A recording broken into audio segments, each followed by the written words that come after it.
protest is Professor Agbo Madaki, former Dean of Faculty of Law, Bayes University. Good morning and welcome to the morning show. Yeah, good morning. Well, hello, Prof. You are a professor of international humanitarian law. One of the issues in contemporary writings on the subject is that the scope of conflict has expanded. And today in Nigeria, we're dealing with conflict. How do you think that the Nigerian government should respect the fundamental human rights of protesters? Because just a few minutes ago, we heard that in some parts of Abuja, tear gas is now being used, shots are being fired. Let's deal with that, the main subject of the day first.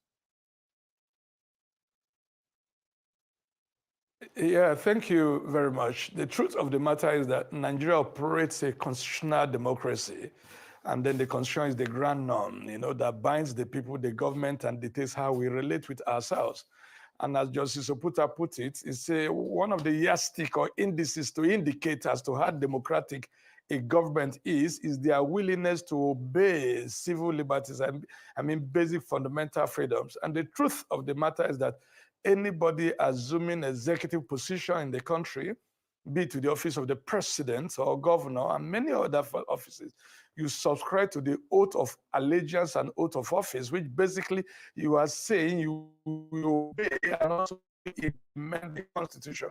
So the truth of the matter, it behoves on every citizen, whether you are the president or not, but to respect, to promote, and to protect the basic fundamental freedoms of not just Nigerians, but of all persons that are resident within Nigeria.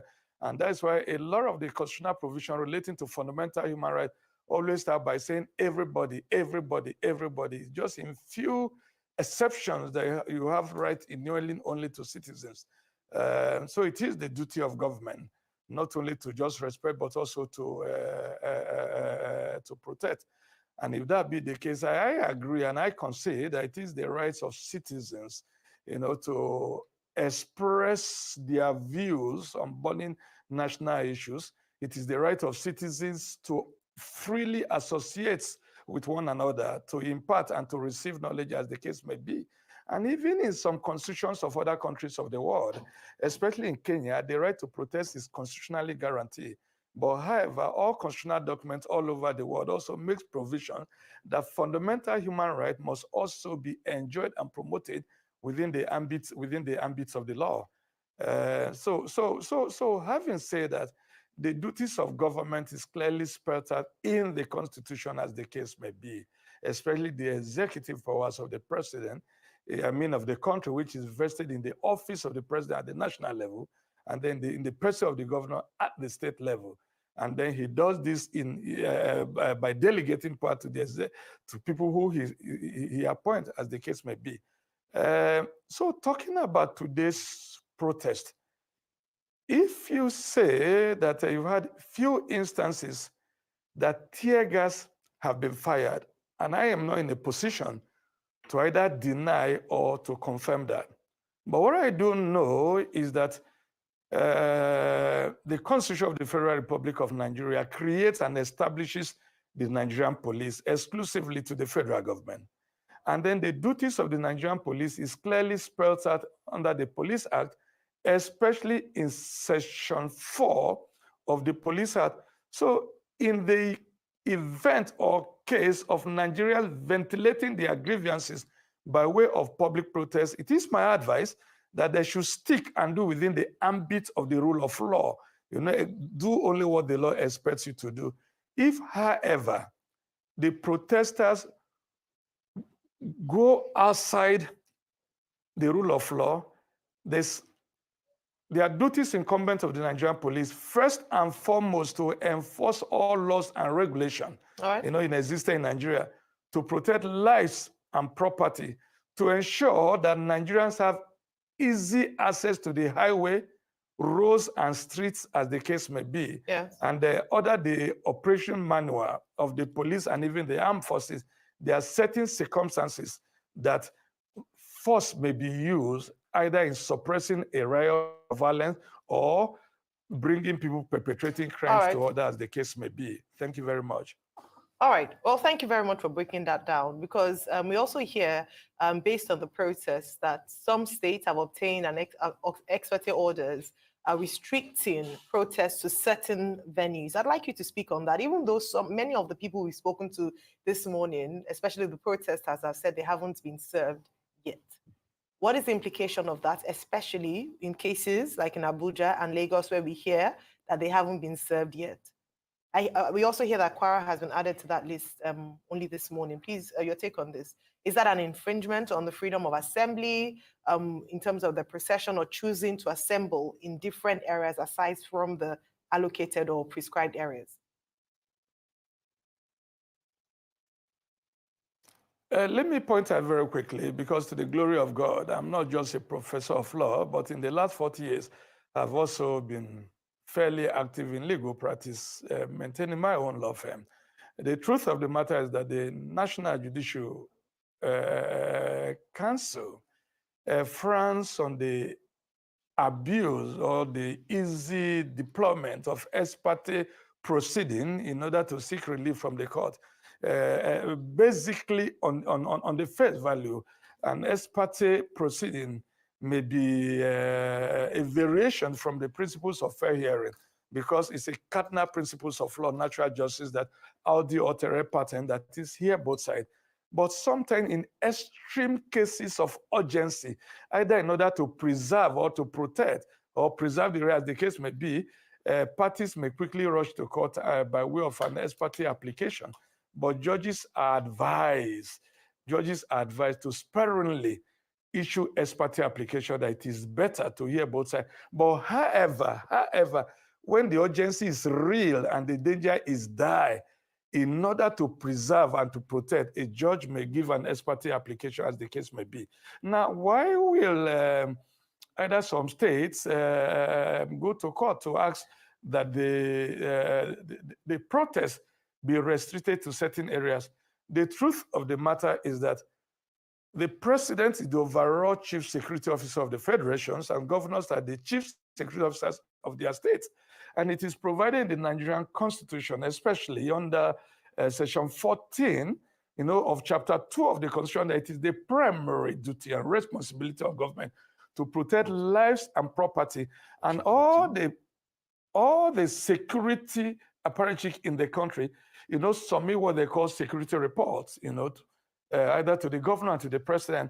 So if from security report available to them, it is reasonably suspected that allowing the protest to go to A, B, C, D could lead them to a breakdown of law and order, something may be done about it. But let me point out very quickly that there's hardly any Can I just say something very quickly? Very quickly, which is very germane to the questions. Yes.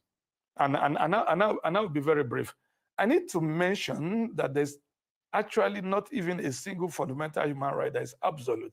And that is why under the Nigerian Constitution, section 45, it deals with what we call permissible derogations from human rights. That is, there are certain circumstances that some human rights may be derogated from.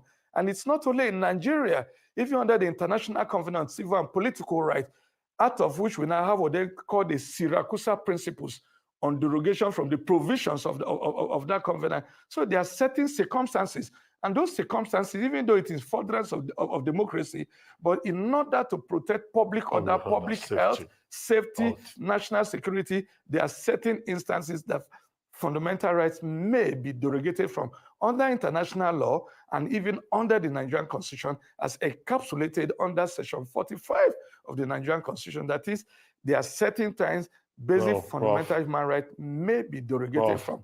Prof, you cannot be more correct. No rights are absolute. People have rights, but there's nothing such as absolute rights. Thank you very much indeed for joining us on the morning show. For more updates on the Lagos protests, let's cross over to our Rice News correspondent, Kingsley Onyekwelu, who is in the Surulere area of Lagos. Kingsley, you've moved very quickly from the Lekki toll gate to Surulere. Very good. So what's the situation in Surulere? All right, before coming down to Surulere, I passed by the Lekki toll gate one more time, then also the Koiling Bridge. The area is still calm and there's nothing happening there. The police presence is, of course, obvious. Then down to Idumota, Lagos Island, still enough ample police presence there. There are people on the streets, of course, but no businesses are open. Businesses are open, shops are shut down. Then we drove past the Costain roundabout down to Stadium and Shita before linking up with the police operatives that are just behind me. And I must say, they've been well organized and there has been no breakdown of law. Hello, Kisley? Kisley, are you there?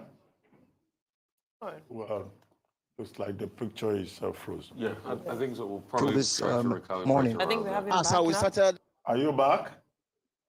as directed by the Commissioner of Police to ensure that everywhere is peaceful in Lagos State, no matter the kind of protest that wants to come out.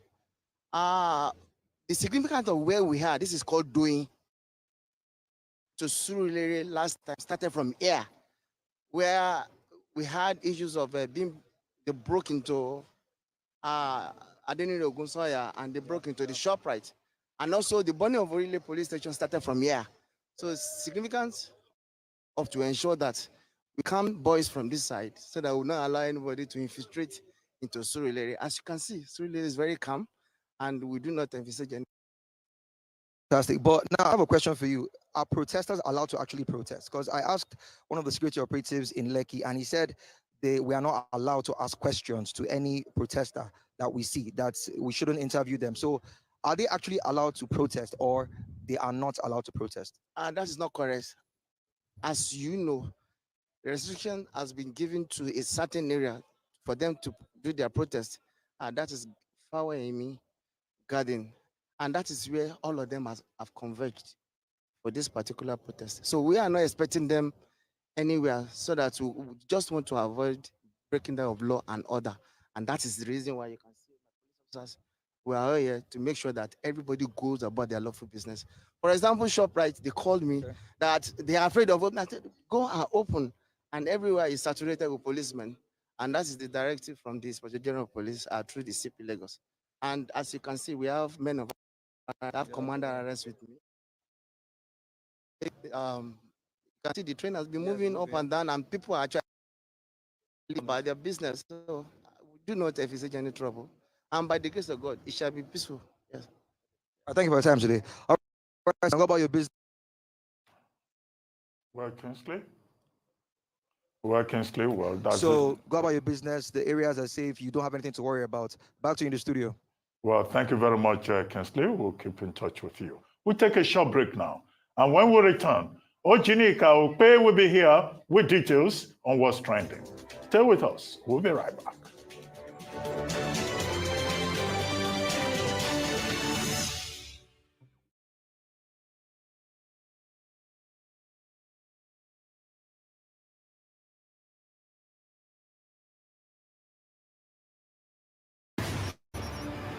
My wife and I created the Tony Elmelu Foundation in 2010.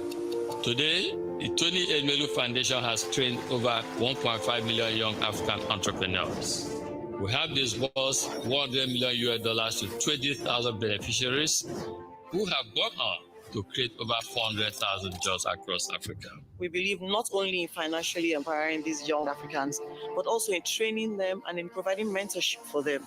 Today, I'm the second largest employer of labor in the private space of Sokoto State of Nigeria. Our mission at TriSpace is to empower youth and create technology-oriented opportunities worldwide. We're driving poverty eradication, we're catalyzing job creation, and we're also ensuring inclusive economic empowerment. Because the future of Africa is in your hands. The Tony Elmelu Foundation, empowering African entrepreneurs.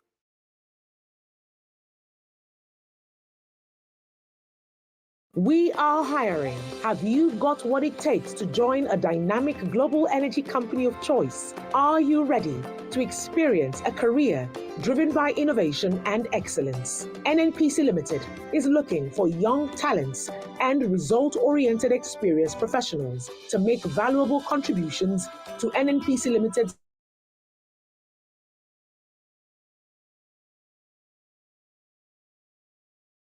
to borrow. they put us in poverty. They put us in penury. We cannot take this anymore.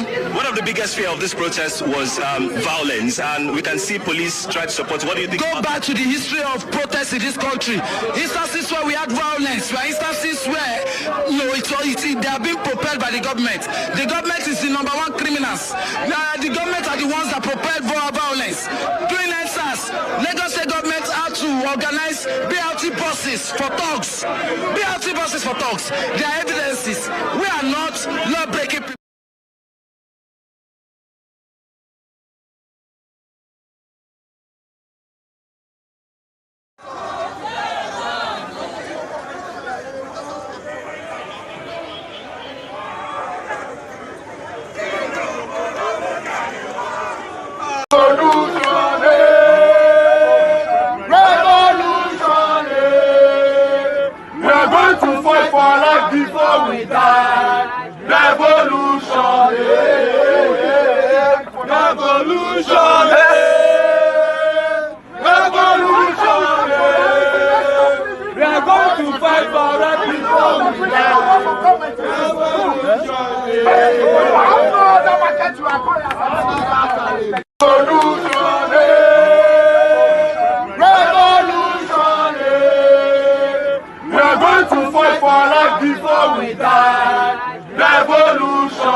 One of the biggest fear of this protest was violence, and we can see police try to support. What do you think? Go back to the history of protests in this country.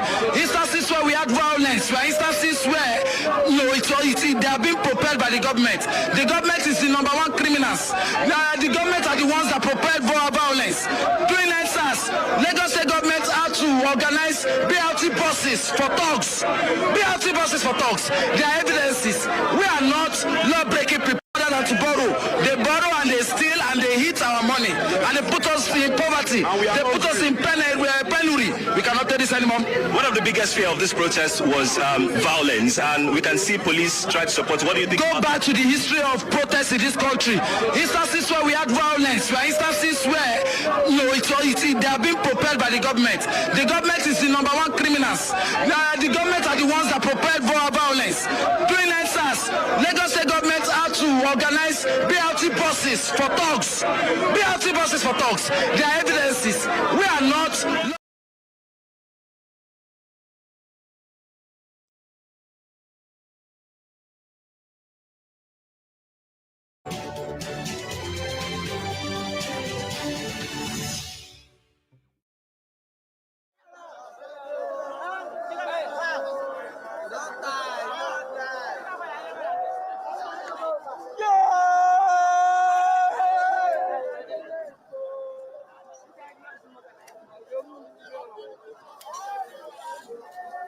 Well, there's a live shot from Ikeja where Obadeoye is reporting from. I don't know whether we have Obadeoye there, just to give us a quick update on the situation at Ikeja, which we've been covering since morning.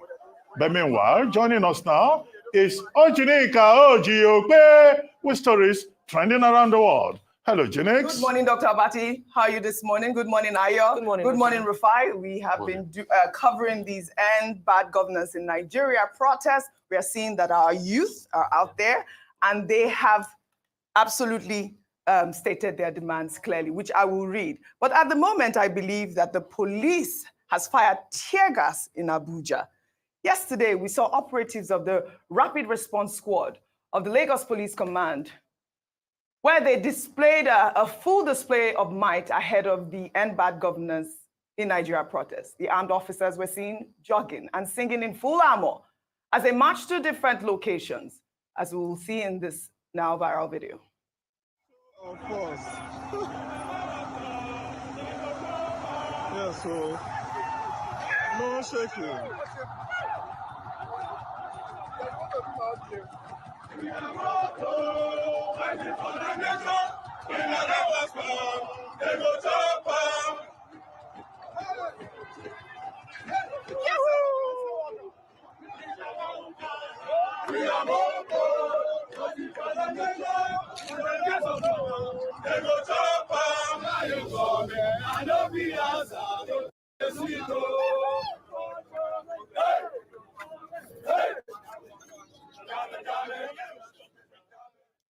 In full armor. But Nigerians are saying, are we at war? I mean, we are seeing these people out here, you know, trying to prevent the NSAT or protect us from, I believe we have a live shot at this moment. I don't know where this is. Is this in Ikeja at the moment? This is in Ikeja at the moment. Let's see what's happening here.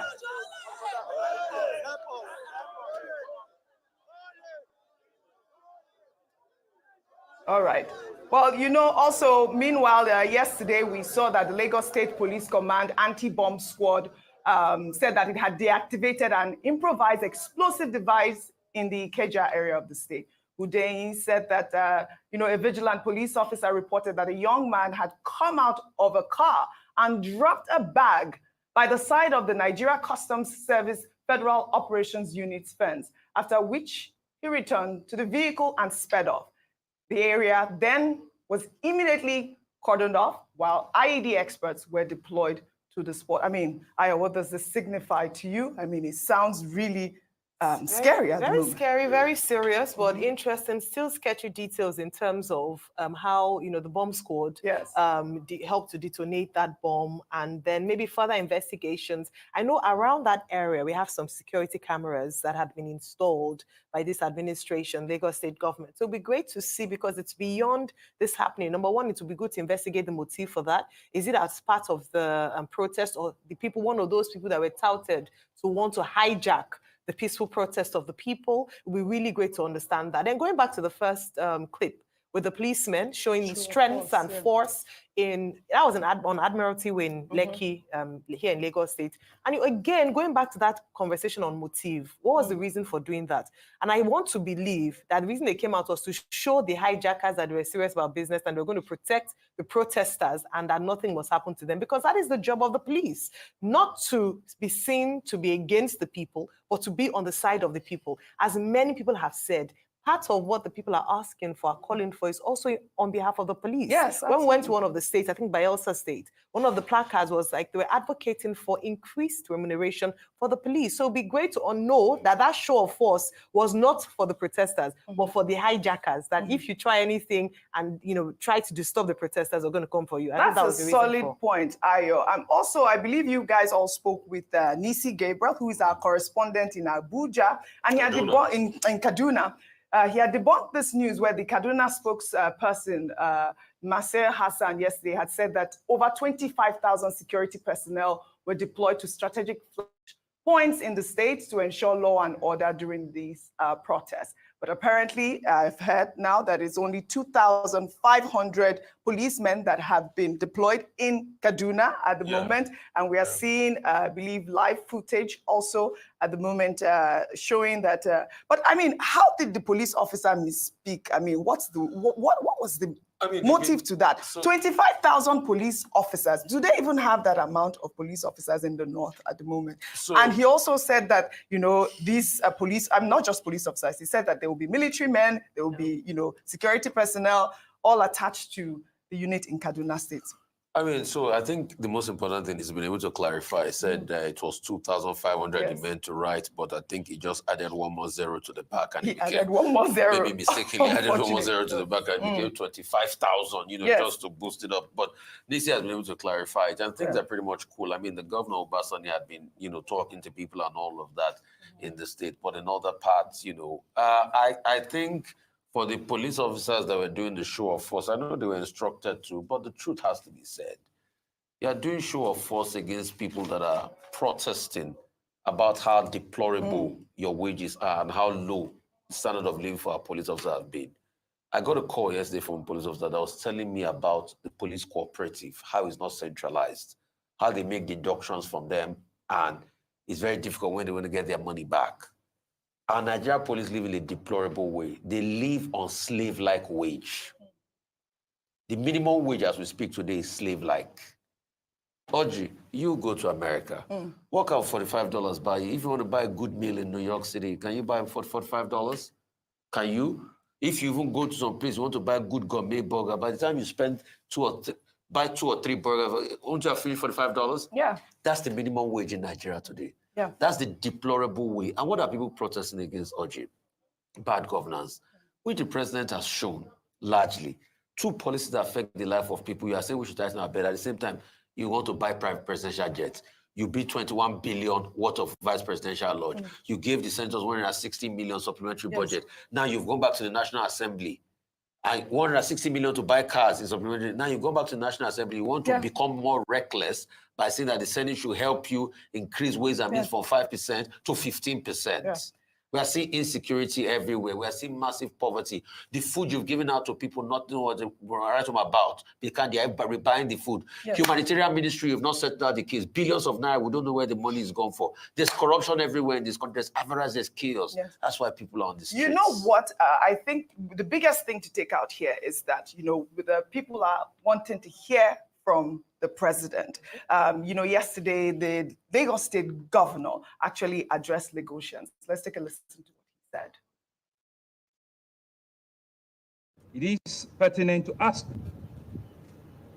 is protest the practical catalyst for progress the nation require at this time? Will such a protest suddenly ensure that all of our challenges disappear in 10 days? Will the protest suddenly ensure that the prices of foodstuff dropped on the 11th day? Will shutting down the economy for 10 days inspire an economic growth we all earnestly desire? I hold a strong view that a protest at this time will do none of these things for us as a nation. Rather, it would roll back the modest gain that were made in previous facets of our social economic life as a people and as a state. All right, Dr. Abati, I heard you refer to this earlier, and I'd love for you to talk about it. But before you do that, the Deputy Speaker of the House of Representatives, Kalu, has also cautioned Igbo people to stay away from the nationwide protest. Let's take a look. Igbos, stay away. Igbos, stay in your houses. You'll be used as an scapegoat. They will target you and they will waste you. Igbos, we have died enough. Our blood has filled the street enough. Allow those who feel they can do it, let them go and do it. We'll be strong enough. For this protest, let us be weak. Now, let those ones who are strong, let them stand on the street. Igbos, be weak now to sit at home. If there's any sit at home that will be effective, not the one you have done on Mondays, let it be the one that will happen at this protest. As one of the leaders of this country, as one of the leaders from the southeastern region that you love and you have confidence in, I am telling you, if you have never shown weakness before, let it be shown now. Igbos, we have shown strength in civil war. We have shown strength in agitation. We have shown strength in fighting for IPOB and MASOB and all the rest of them. In sitting at home, please be weak now. Because they were looking for opportunity to slaughter you. Sit at home.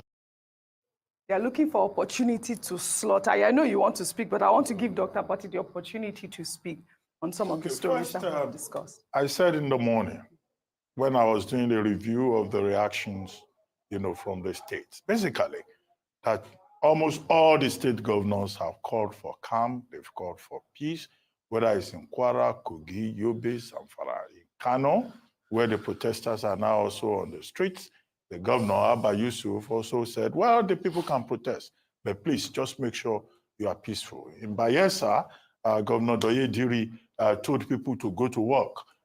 In Imo State, we understand there is no protester on the street, you know. And then you have Lagos State. Ogun went to court, got an ex parte order. Kwara went to court, got an ex parte order. But in Lagos, Governor Sanwo-Olu took the additional step of addressing the people in a 20-minute televised address yesterday, basically appealing to the people. And what interests me in his presentation are the questions that he asked. He said, okay, is it the protest that will bring down the price of foodstuffs? Or does it mean that after 10 days protest, on the 11th day, people will suddenly discover that things have changed?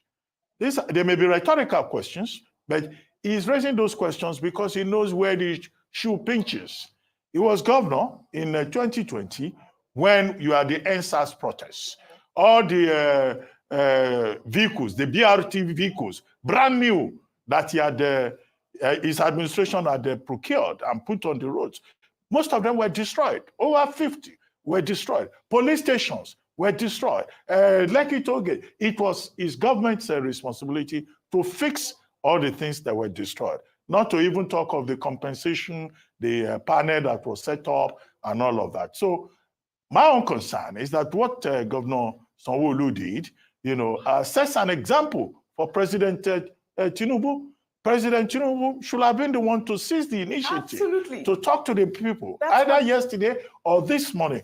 And he's just sending secretary to government of federation, ministers. Nigeria is at a point where you don't delegate certain things. So I think for President Tinubu, it's a missed opportunity, you know, for him not to have addressed the people. Benjamin Kalu talking and saying Igbos, this and that. Well, he's just expressing an opinion. He's not in a position to dictate to people what they should do. He can only advise. So the fact that he's an Igbo man and is a deputy speaker in the House of Reps, it does not make him superior to any other Igbo man. But what we know is that in Imo and other parts of the Southeast, people are sitting at home. So please, Benjamin Kalu shouldn't get carried away because of the position he occupies. All right. He can only advise the people to obey the rule of law. That is what is important. All right. I believe at this moment, Rufai, we have Oba Adeoye live in Ikeja. Oba, how are you? Bring us up to speed. What's really going on right now? Yes, we are no longer in Ikeja. We are right now at Ojota bus stop because the protesters were coming from Ikeja and they are going to the Ganifawa Freedom Park here in Ojota. It's just a stone throw away from here. So it has been a long walk for the protesters. And of course, you can see the security agencies too, you know, coming behind them and going ahead of them. So it has been a very peaceful protest so far. And there's no form of any disruption. We saw residents who have decided not to join the protest, but they came out in solidarity with the protesters. But the security men have really comported themselves in ways that is expected of them, that there has not been any confrontation between the protesters and, of course, the police and other security agencies that are represented here. Okay, real quickly, Oba, so they are taking this procession and they're going all the way to the park in Ojota, probably around the Ganifawa Army Park. So we'll see proceedings there. Maybe we'll come back to you as regards what is going on there when they finally get there. So you'll join us later. Pale, keep losing the calories. Keep burning the calories, my brother. Keep the work alive. Thank you. So at the moment, I believe we have to go to Tokunbo Oyetunji, who is standing in right now. Tokunbo, bring us up to speed. Where are you at the moment? Yeah, thanks, Oji. We are still at the Ganifawa Park, Freedom Park here in Ojota, where we reported much earlier in the day within the premises of that park here in Ojota, one of the two designated centers for the protest today. If I can see just one of the protesters right by my side, carrying his a placard here stating some of the things that they want. But the issue really is that, as I'm here, you can see, the premises here is a bit deserted because the crowd of protesters. If my camera can just pan to that place, the crowd has grown from a few people that we saw earlier, bigger now, and they're growing. But the police team here are actually having a hard time trying to convince members of that crowd to actually come into these premises so that at least they can continue with their protest.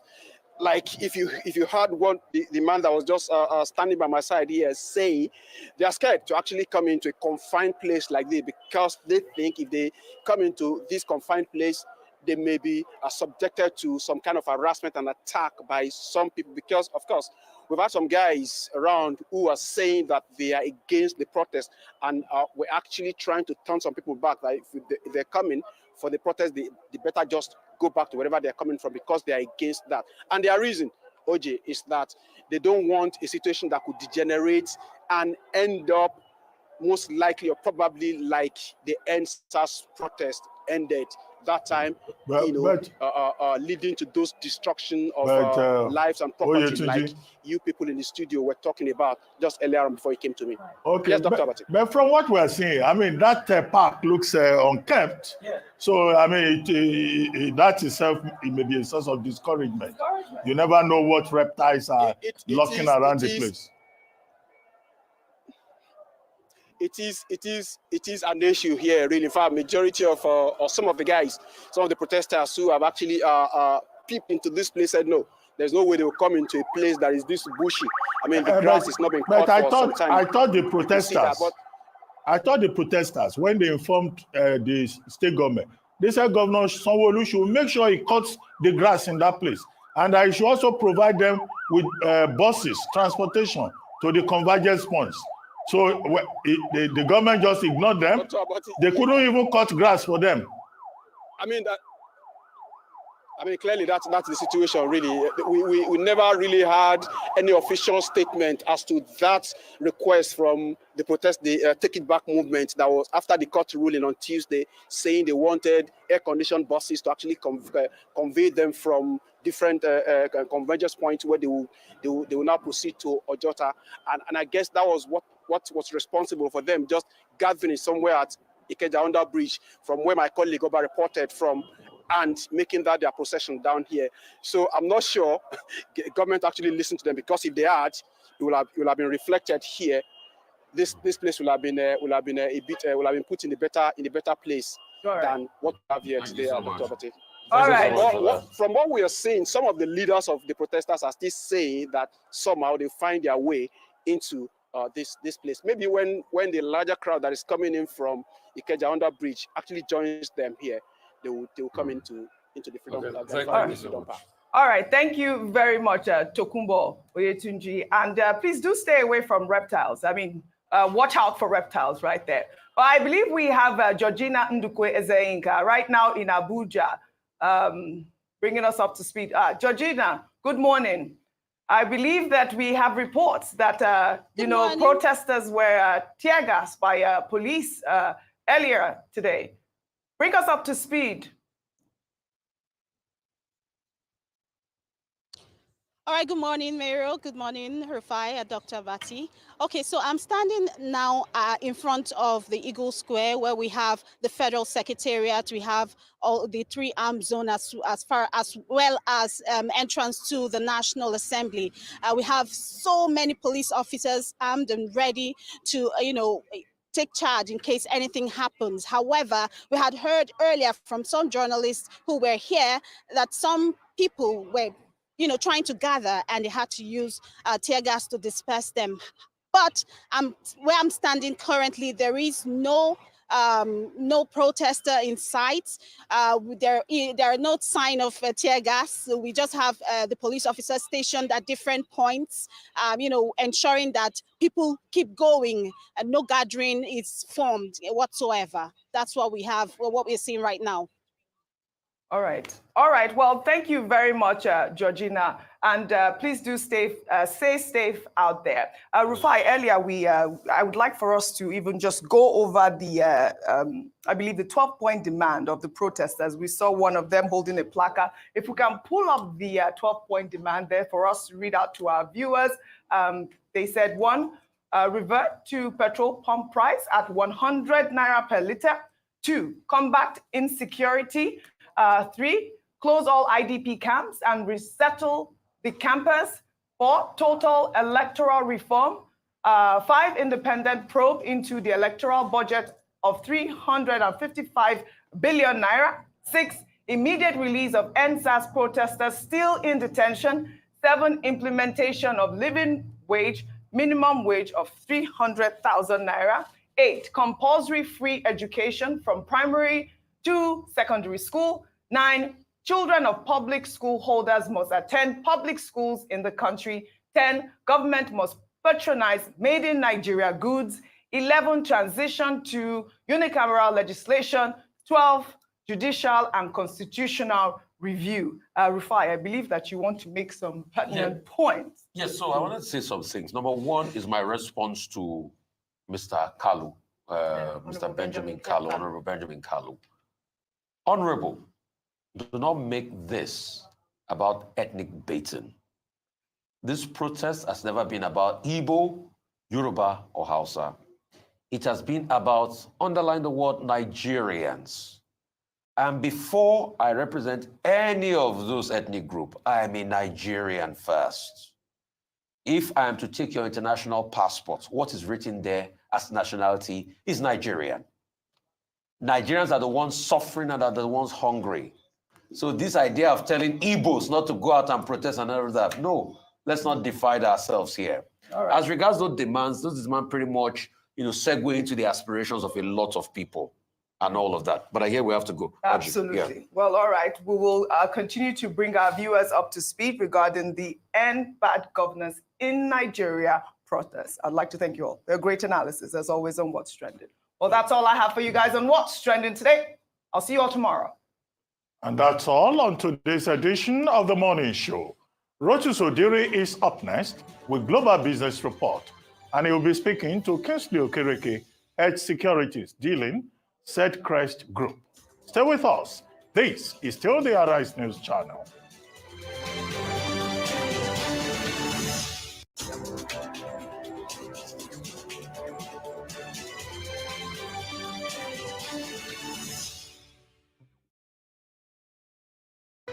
In the heart of our great nation lies the strength and resilience of its people. We have faced challenges, and yet we stand tall.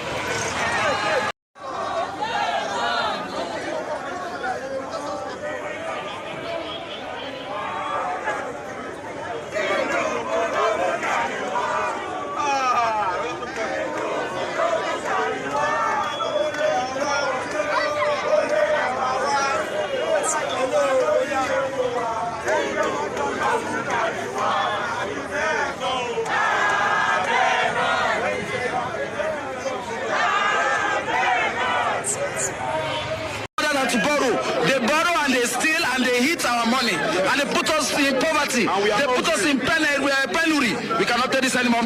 One of the biggest fear of this protest was violence, and we can see police try to support. What do you think? Go back to the history of protests in this country. Instances where we had violence, where instances where they are being propelled by the government. The government is the #1 criminals. The government are the ones that propelled violence. During NSAS, Lagos State government had to organize BLT buses for thugs. BLT buses for thugs. There are evidences. We are not law-breaking people. To borrow. They borrow and they steal and they hit our money and they put us in poverty. They put us in penury. We cannot take this anymore. One of the biggest fear of this protest was violence, and we can see police try to support. What do you think? Go back to the history of protests in this country. Instances where we had violence, where instances where they are being propelled by the government. The government is the number one criminals. The government are the ones.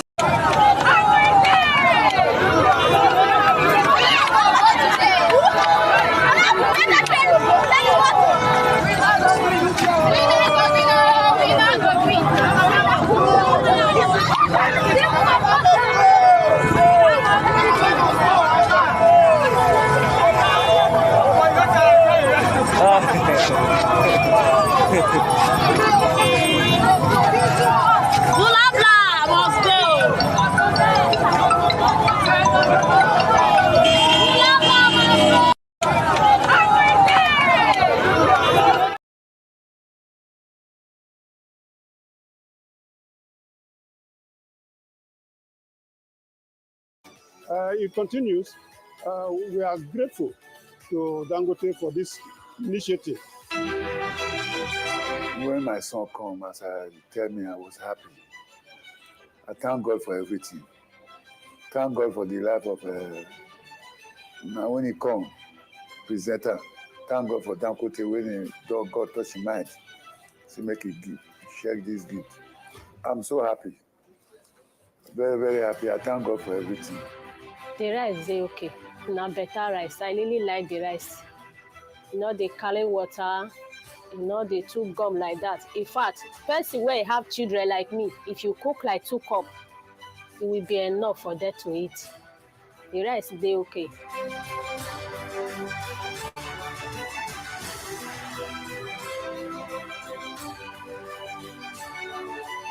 We pray for Dangote for sharing the rice for everyone.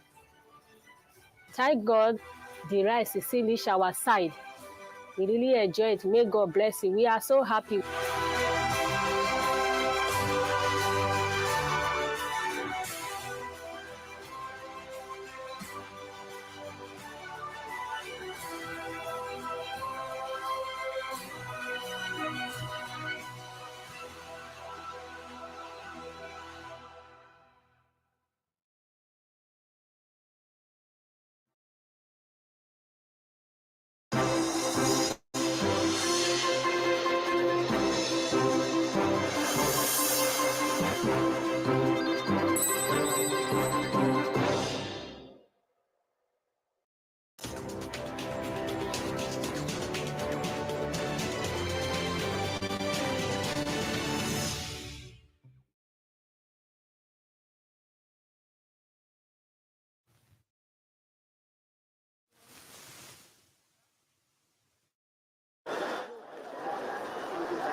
All right, this is the global business.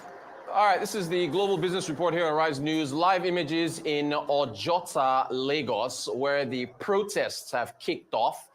And we are seeing a number of people walking through a corridor that is adjoined by fences with lots of grass in the middle. Camera panning up right now. You see buses still carrying folks. There's a flatbed truck. It's not carrying anything. You've got lots of people on each side of the road. You've got crowds there. You've got some folks with a sign that says something Lagosian. Maybe they can come a little closer. Once again, this is the cost of. There is the police vehicles on the right-hand side of the screen. There, the officers clad in black uniforms. They got their weapons at the ready. We heard there was some tear gas incidents happening in Abuja, the Federal Capital Territory. Just heard from Georgina Undukoya, our correspondent there. And I think we've got Tokumbo Oyetunji, who is on standby. Tokumbo, good morning. So is the message being passed on? Well, what's the message from the protesters you're talking to? Rotus. Yes, go ahead, sir. Good morning. So, yeah, Hello, Rotus, can you hear me? Tokumbo, I can hear you loud and clear. What we are, it looks like the camera guy is on a elevated vantage point, panning downwards into the crowds. And what's happening? What's the latest message? Hello, Rotus, can you hear me? Loud and clear. I can hear you loud and clear. Go right ahead. Yes. I've lost you if you can hear me. We can hear you loud and clear, Tokumbo. There's so basically these folks seem to be passing through the grass to avoid the road. That's what it looks like. That's what it looks like. And yeah, we still got buses moving. We still got, vehicles plying the roads. And just a set of folks on one side of the road in terms of as far as the crowd is concerned. Again, Jota. All right, I've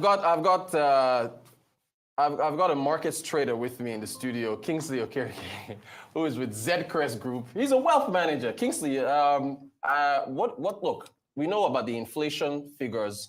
We know about the exchange rates. We know what this is doing to people. What do you make of, I guess, the cost of living crisis in Nigeria? Good morning, Reuters. Thank you for having me. Well, I think we are already well aware of the data and how it has printed. We've seen cost pressures rise on a consistent basis. Inflation has not shown much signs of abatedness, and we still, watching to see how that pans out in the coming quarters. It will be interesting to see how those figures roll out, but government has pretty much, ramp up policy direction to try to, show some intervention, in the immediate term, while they kick into gear some of their other policies to try to stem the tide in this crisis that we are seeing. We are hopeful that this should be able to, bring some succor to the populace. But as I said, the central bank also noted some of these policies, that they have actually brought to the fore. And we just wait to see how this impact would permeate through to inflation. And but pretty much you should expect to see growth come under some pressure. Speaking of growth coming under pressure, so we're looking at live images now. We've got some police officers. I do wonder why everybody's walking through this particular corridor of grass. I hope Tokumbo can tell us. Okay, the camera is panning to the left now. And there's a gentleman standing on an elevated position. I think he's trying to take photographs, but everyone seems to be walking through this particular path here. And maybe they're avoiding the road. Anyway, look, businesses, whenever there's protests, at least for us, we're looking at the impact on businesses. A number of them have closed. So, Kingsley, it is expected that there'll be a productivity hit depending on who's closing down where. What do you make of the productivity impact? It's generally like the general phenomenon that you try to see economic activity slow, given all this. And that's why I believe that policymakers will be ardent listeners at this time to try to prevent such hit to GDP. If you've noticed, we've been experiencing more like a stagflation effect, with high inflation and low growth. Growth figures will likely, be showing all these signs that we begin to see. And pretty much at this point in time, we just, just be cautious to be able to see how this plays out. We are not the only country going through this cost of living crisis. Our European counterparts have pretty much dealt with the same thing, and they've deployed policy, and we've seen how that has panned out, in recent times. You've seen inflation abate, in the US, in the UK, and the likes, and you've seen, global central banks starting to move towards policy normalization in that regard. So I believe that policymakers, again, will be attendant to the negative consequence of this, and they would definitely respond in due regard. You're doing very well. We were supposed to talk about central bank normalization, so you're doing fantastic, Kingsley. Let's go to Enugu. We have another correspondent there. Let's head over. Let's leave Lagos and head to the Coal City. Coal City. We've got one of our correspondents on ground there. Good morning. So what is the latest in Enugu? Good morning. Enugu is so calm, so quiet, people going about their businesses, just few of them anyways. The place is a bit dry because people are in their homes for the fear of the unknown. So there's no protest going on in any part of Enugu State. All right, Ifewa Obuye, thank you for the update. So, how much of Enugu have you covered? There's no reports, nothing on social media. Why is that? Why is there no protest in Enugu? Is it that people in Enugu are doing better than everybody else? Why is nothing happening in Enugu? Okay, the few persons who spoke to, they say there's no need for that, that the governor of Enugu State is trying his best, that the thing, that the whole problem happening in Nigeria shouldn't always be about the federal, that the states can go ahead and put their house in order, that there's no need for the protests. That is very interesting. We've had a lot of conversations about, particularly for minimum wage, bringing it down to the state level and moving away from things at the federal. And we did, in fact, Arise News was one of the media houses that interviewed Governor Umba 1 year into his tenure, and he talked about a whole lot of things he had been doing. So perhaps, as you're saying, the indigents in Enugu seem to be happy. What about businesses? Are businesses open? Every other thing else moving along? Transportation, buses, taxis? Just very few of them. Very few. The major malls in Enugu are not open. Even the filling stations, it's just very few businesses that are open. Majority of them are locked down. Okay, because I assume that would be the case because they're a bit nervous about how things could turn out. So is there any forecast as to things returning to normal tomorrow? How do you see, what's the sentiment like? Do you think normal business resumes tomorrow?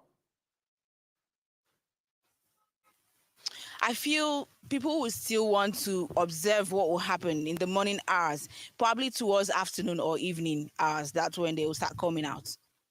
Ifeanyi Ogbuye, our looking correspondent. at the proposed. Right. Thank you so much for the update. Thank you so much. Ifeanyi Ogbuye in Enugu. Let's head now to Abuja. Thank you. All right, great stuff. Let's head to Abuja now. Ferdinand Duroye is with us. Okay, there's some action in Abuja. There's something going on. Ferdinand, what is the latest? I see you walking with the people. Tell us what is happening. Well, thank you so much, Rotus. Well, you definitely can hear the sound of the protesters right now. And it's a walk from the National Stadium. And they say they're actually walking into town. Now, that's the situation right now. Now, let's not forget that this is not exactly what the government planned. We're talking about the protest. They had been restricted to the National Stadium. But at this point, after about 2 hours at the National Stadium, we saw a large mammoth crowd gather. And right now, they are making that walk into town. Now, your guess is as good as mine, that along the line, there might be one or two activities from the security operatives to stop this crowd, to stop these protesters from getting into town. Now, if you know Abuja very well, we have about 2 kilometers more to walk before you get to the 3 Arms zone, where we have the National Assembly, and then also not too far away from the villa. So at that point, that intervention by the security operatives would happen. It's exactly what we do not know. But this is definitely not what was planned in terms of, the security operatives trying to curtail this protest.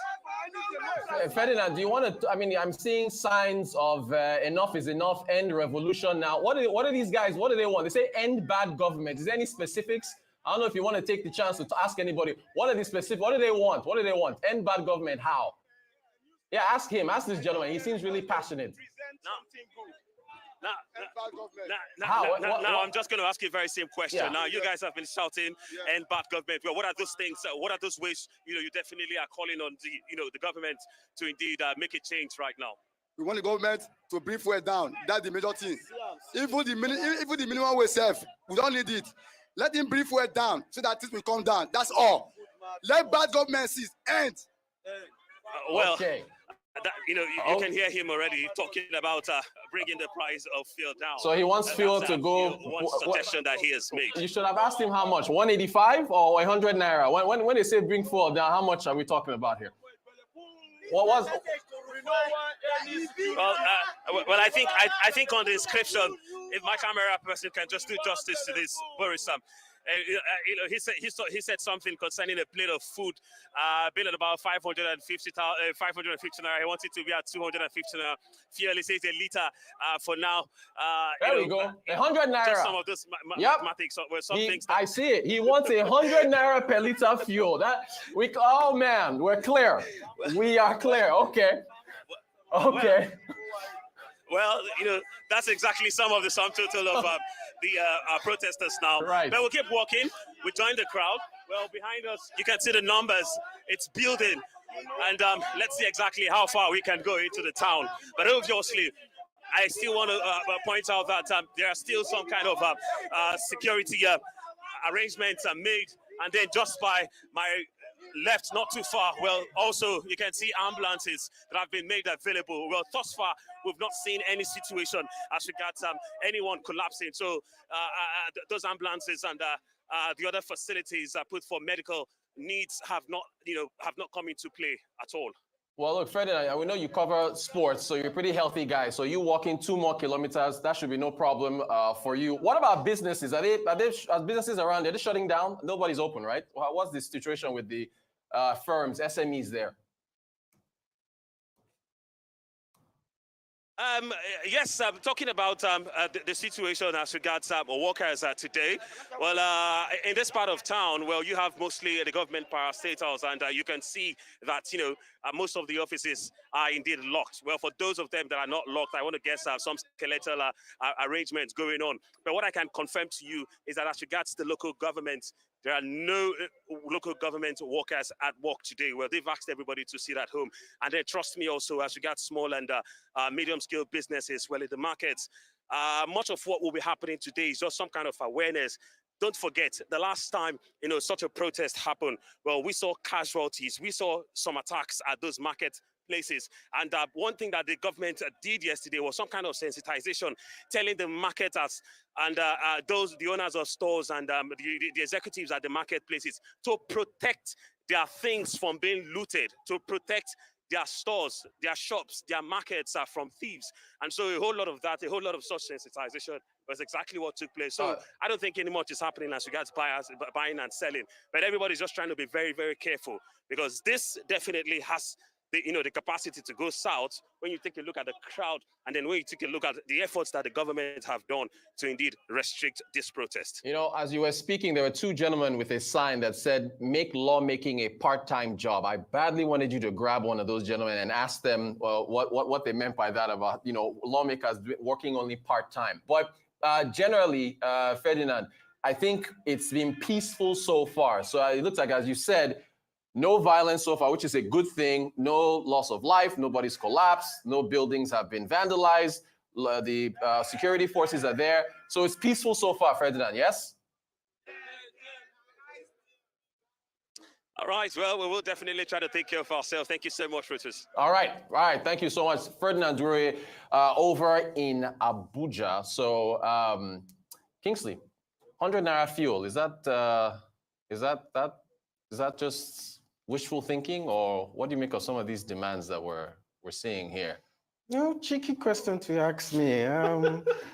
For now, take a shot. Now, the truth is, I'd rather not delve into that realm. Right into the demands, yeah. Right. Whatever they really want to demand for is left to them. Yeah. I believe they know the pain points to which they are coming from. We just like to stick to the numbers, right, and stick to the economics, Well, I mean, I know you're a markets guy. You don't want to get into this, but there is an economic angle to that, because if you go take fuel, it was 185 before, right? You take it to 100, then there's obviously fiscal structure repercussions for that, for it going back to that price. But I think the sense here is that people are feeling the pinch. What about the time it takes for reforms to kick in? I think this is we're feeling the short-term pain. Is that the best way to explain what is going on? And people don't have patience in terms of letting these reforms work out over time. Is that a fair assessment of what's going on? At least from the economic angle of it anyway, as far as pace of reforms. Well, looking at the reforms, government has, as I said, put forward the agricultural policies that they feel is going to be able to get them to the promised land.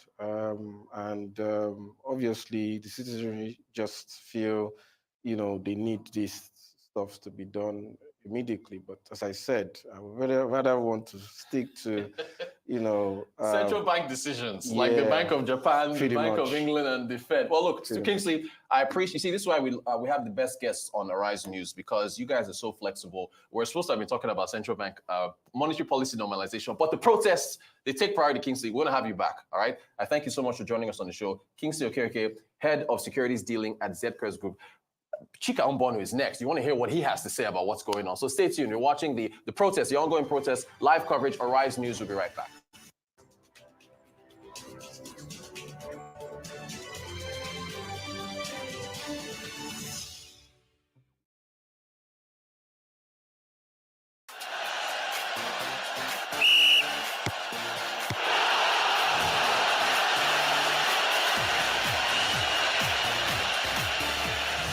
A little too much for a small save? Well, that's Access Bank's Diamond Extra. You too can win big this season, as Diamond Extra Season 16 is back. With at least 5,000 Naira in your Diamond Extra account, 200 lucky people stand a chance of winning loads of cash every month till December. 1,000 lucky people will get free digital marketing training, and 3 lucky people will drive home with brand new cars each during this Extra Flex season. So, what are you waiting for?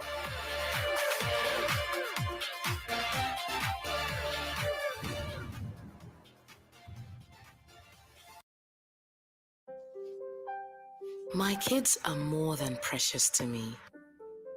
Seeing them doing well, healthy and happy brings me so much joy. I know it's my responsibility to ensure they are well nourished.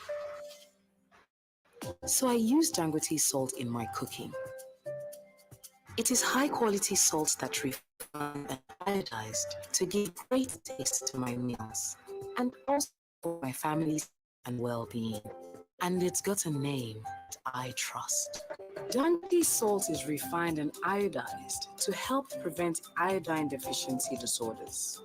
So give your family meals that taste delicious and support their well-being with Dangote salt.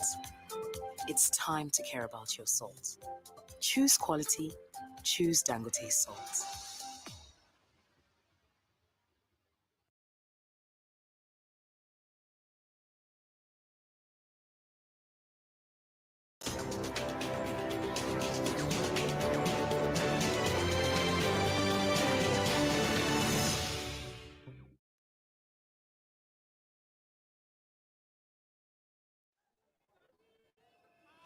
Yes. Okay.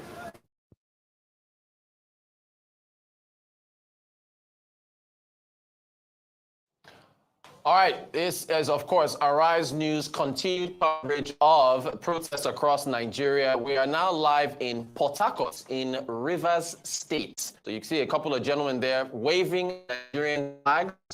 This is about the country. All right, and we're going to get, of course, continued coverage now. Let's see as we get. All right, so we're going to get one of our, of course, our correspondents who is getting ready there to tell us the lay of the land over in Port Harcourt. So far, you've seen protests to some extent in Lagos, nothing in Enugu so far. Abuja, very, very active. And now,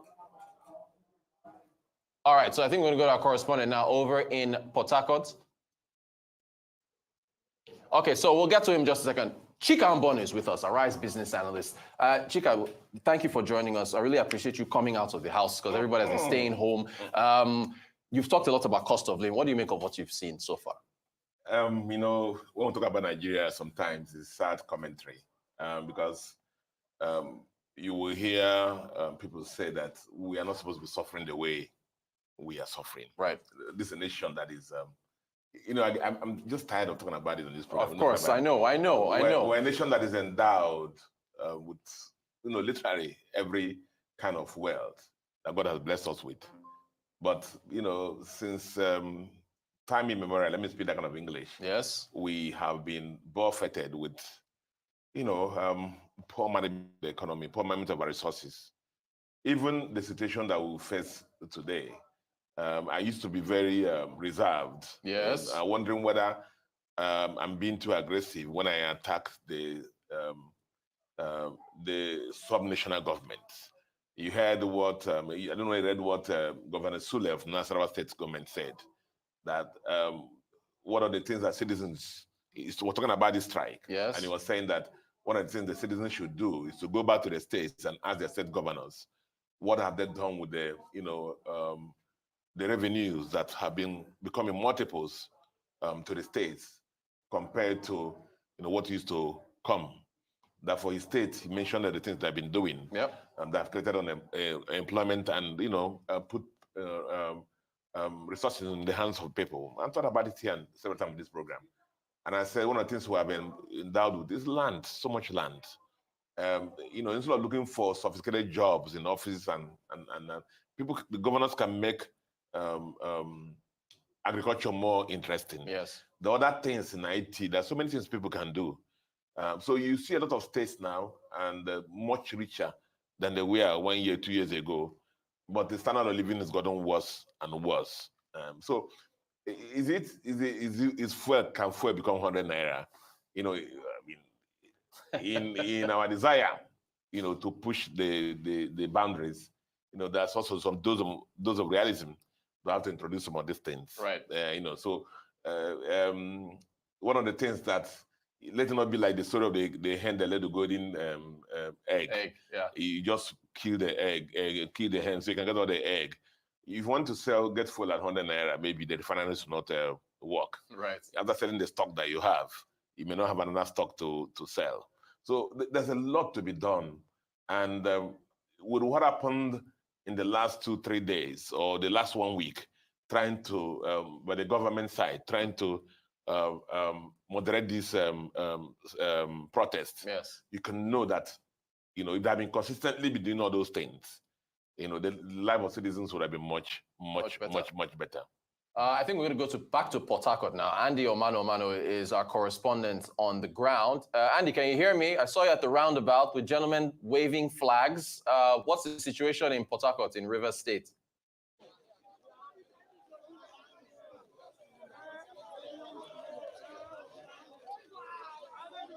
I'm supposed to be joining Andy Omano in Port Harcourt. Andy, what's the latest situation there?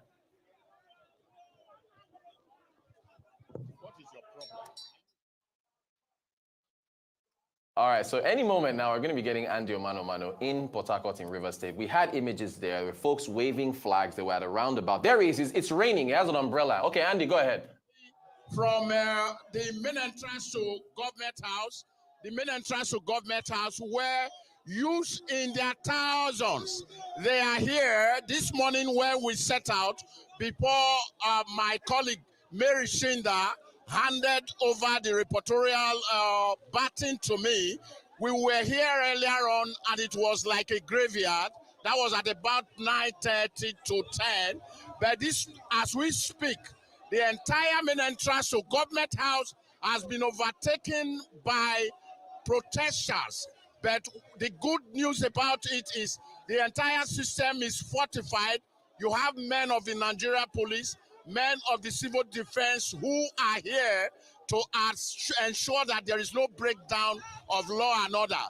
But the protesters in their hundreds are insisting on one thing. They want to talk to the governor of the state, whom they refer to as their father. They want to talk to Governor Fubara, who to them must talk to them now in order to communicate their message to Mr. President concerning the hardship that Nigerians are experiencing as we speak. So as we speak, you can hear the noise in the background. The entire main entrance to Government House is filled up. They defy the rain. I must add that quickly, Rotus, that they defy the rain. That is why you see me under an umbrella. It is trying to, the heavens have opened its voice, but these protesters will not allow any rain to deter them. They are insisting that they want to meet with Mr. Governor in the person of Similaye Fubara to address them over the hardship that Nigerians are currently going through. But earlier on, we had interviewed a couple of them who insist that one, they want the fuel price reduced. They've also called for the government to make sure that there is subsidy on foodstuff, as it were, because that where the rich go to buy is also the same market they are equally going to buy. Over to you, Rotus. Andy, thank you so much for the breakdown there. So look, I remember during the NSARS protest in Lagos, Governor Sanwo-Olu actually came out to meet the protesters at one point. In other parts of the city, in other there were friends and representatives were sent out. What's the response from the Fubara administration? Have you heard from anyone? Is anyone going to come out and talk to them? A liaison or anything like that? What is the feedback from government, or have you heard nothing at all so far? Okay, yes, very likely, very likely that there is going to be a representative of the governor to come address these protesters. I see that happening, though we are yet to see anybody, but they are here in front of the government house. I'm talking, Rotus, from the benefit of hindsight. I've had the opportunity of covering several protests here in Rivers State, specifically Port Harcourt, the River State capital, and in Government House here, the main entrance. What usually happens is if the head of service is not coming to address the protesters, one or two key government officials, the Secretary to State Government will do. And I think these protesters are looking forward to the governor sending a representative to talk to them on his behalf. If that doesn't happen, I don't think they will take it lightly, because they want to hear from the governor. But I have with me here, I don't know if we have ample time to do this quickly. I have one of the leaders of the protesters who I'm going to bring on camera right away to tell us specifically from the horse's mouth why they are protesting and why they are in front of Government House here, even after when the governor had addressed different organizations yesterday to say, look, we can understand your plight, but please tarry, don't hit the street by way of protest. Can I have Gogo Wellington? Yes, please. Yeah, he's yes. Gogo Wellington. Yes. Gogo Wellington is one of the organizers of the protest. Gogo, that's your camera. Good afternoon, Omano. Good afternoon. I want to correct that. I am not one of the organizers. I am a protester, like every other person. So for the main purpose for this protest is, as the name implies, a move to end bad governance. We have witnessed the continuous widening of the gap between the ruling class and the people. The continuous inflation, it has become so bad that people find it very hard to even afford a single meal a day. And the government is not sensitive to the plight of the common man. No matter what the people say, no matter the agenda the people push, the government gives an adamant ear. They keep approving billions and billions and billions for their personal consumption when the common man cannot even afford a meal a day. The common man cannot pay his transport fare to and from work. You see them contending so much when it has to do with minimum wage, but when it has to do with their own allocation, when it has to do with their own collections, they don't tone it down. We protested and argued against the approval of millions of naira for vehicles for National Assembly members. They went ahead to approve it. We protested against the authorization of billions of naira for the renovation of the house of the vice president, about 20 billion naira for renovation of the house of the vice president. They went ahead to do it. Allocations are keep coming up abruptly without consideration for the common man. So what place does the common man have? We want a renegotiation of this entire exchange. The people do not matter. So we want to matter in the scheme of things. The Nigerian people want to matter in the scheme of things. That's why we're here. And we are not really interested in the governor coming out to address us, because our brunt is not with the governor. This is the seat of power in Rivers State. We're just here. It has a symbolism of our recognition of the seat of power in Rivers State, but this is not our center. We're not really interested because the governor cannot address the issues that we have brought to the fore. We are addressing these issues to the president of Nigeria. This is a Hail Mary call. Nigerians are suffering, Nigerians are starving, and something needs to be done urgently to address the ordeals of the common man in Nigeria. Thank you so much, Gogo. That's Gogo Wellington from here. He just corrected me He's not one of the organizers of the protest, but he's actually a protester. Rotus, that is what seems to be going on here. As we speak now, that is the propensity. And so we'll get across to you, because for you, everything we would run with. Right. And we are still here, keeping a pace on what we can get. But they are here. Can you quickly, wait, I really need you to ask him this question here, because he seems to be completely absolving the executive governor of Rivers State that has a state budget for the indigents of Rivers State. He's skipping over him and saying this is going to the federal government. Rivers State gets a FAC allocation. In fact, I think it's the third highest FAC allocation after Lagos and Delta State. So can you please ask Gogo, how is it that he can completely ignore Rivers and say, we're not here for the governor and this is for the federal government? I really need to get some clarity from him on that. Okay, Gogo, the question to you. Several allocations have come. What do you make of the allocations that have come from the federal government to Rivers State? Have they been well expended? I want you to answer to that while you face the camera. You know, because of the disharmony in Rivers State and the continuous interference of the center in the affairs of Rivers State, it is so difficult to ascertain the state of things. When it comes to distribution of palliatives, we don't want palliatives. We don't want things to be sent to us like we're a charity case. We're not a charity case. We want institutional change. A change that comes from the top to the bottom, a change that is representative of the ideology of decentralization that we have been talking about, the unbundling of the limited liability company called Nigeria, because we need to decentralize and reduce the weight on the federal government.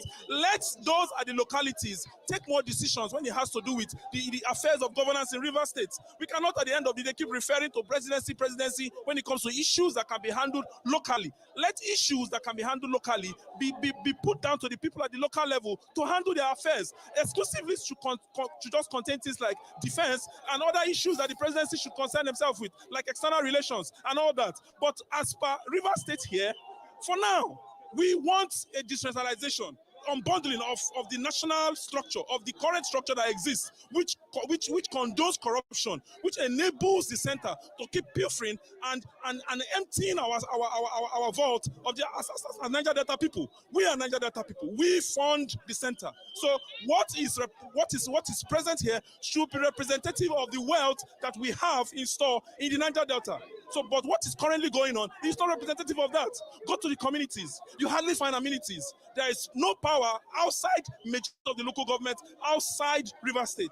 Yet we say we are the center. We have oil. We have all what we fund the national budget, but we cannot be bold enough to say we have amenities to actually represent the fact that we are the treasure base of the nation. So what we're talking about is the renegotiation of this structure we call Nigeria. Thank you so much, Gogo. And so, Rotus, that's Gogo Wellington for you. You may have put it in perspective the way you want it, but like I told you earlier on, when we were here in the first running, there was no crowd here, but here we are, still in front of the government house. The crowd has amassed here, and they are demanding for one thing, that can this hardship be a little bit softened by the Nigerian government. They have said it. They are not here to meet Mr. Governor. They are here as a symbolism, the fact that this is the seat of government. They are here to drive with a point, and they are looking forward to a situation where government at the center will indeed listen and hearken to the plight of the ordinary Nigerian who is in the street. Over to you. Thank you. Thank you so much, Andy Omano on this on a rainy day in Port Harcourt in Rivers State. Thank you so much, Andy. We appreciate it. We'll come back to you later in the day. Chika, I really want your thoughts on this, because the whole dynamic of our skipping the governor, we're not going to talk to Fubara, we won't talk to the federal government. Please, because you just talked about governors a few minutes ago. I think it's the lack of understanding and appreciation of the way the governance structure of Nigeria is organized. And from beginning, apart from the comments he's making about what should reside with the federal government of Nigeria and what should be hosted by the states and local government, that's for politicians to play around. Yeah. But the issue, it has to do, again, like what I've been talking about, that the states get so much and local government get so much allocation. Right. And what have they been doing with it? No, hitherto, before the Supreme Court judgment, we all knew what is happening to local government allocations. Yes. Whenever they come, they enter into the purse of the capo, the duty of the state. Yeah. And then they dispense of it whatever they like. And the kind of things local government should do, they don't do them. Infant mortality, some of these maternity homes, and even the earth roads, nothing is done. Water, nothing is provided. So the issue is that states are getting richer, but the citizens are getting poorer and poorer. Right. I would have thought, therefore, that I would have seen an appreciation in the human condition, living condition of Nigerian citizens. With the, we lost, exchange rate. You know how it happens for those economies. The exchange rate, we knew all from the beginning, the exchange rate was going to balloon the revenue earnings of states. Yes. Even though it's going to transfer inflation to the citizens. Yes. So we are hoping that the revenues that accrue to the states now has, they will use it to moderate the effects of this inflation. Now, see, Rotus, I like doing analogies. Of course. If you have a major surgery, the doctors don't just say, "Oh, Rotus, just bear the pain." Right. In 1 month's time, the pain will be over. No, they give you some, medication. Yeah. Temporary medication to take you over that period until you get much better. Which are like the palliatives. Right. One of the criticisms that I've had about the policies that came in was the fact that some of these medicines were not put in place before they happened. And what we're just seeing are things. So in the last 1 week or 2 weeks, initially there was a bravado. Don't protest. We'll do this. IG. You have battalion of police and whatever.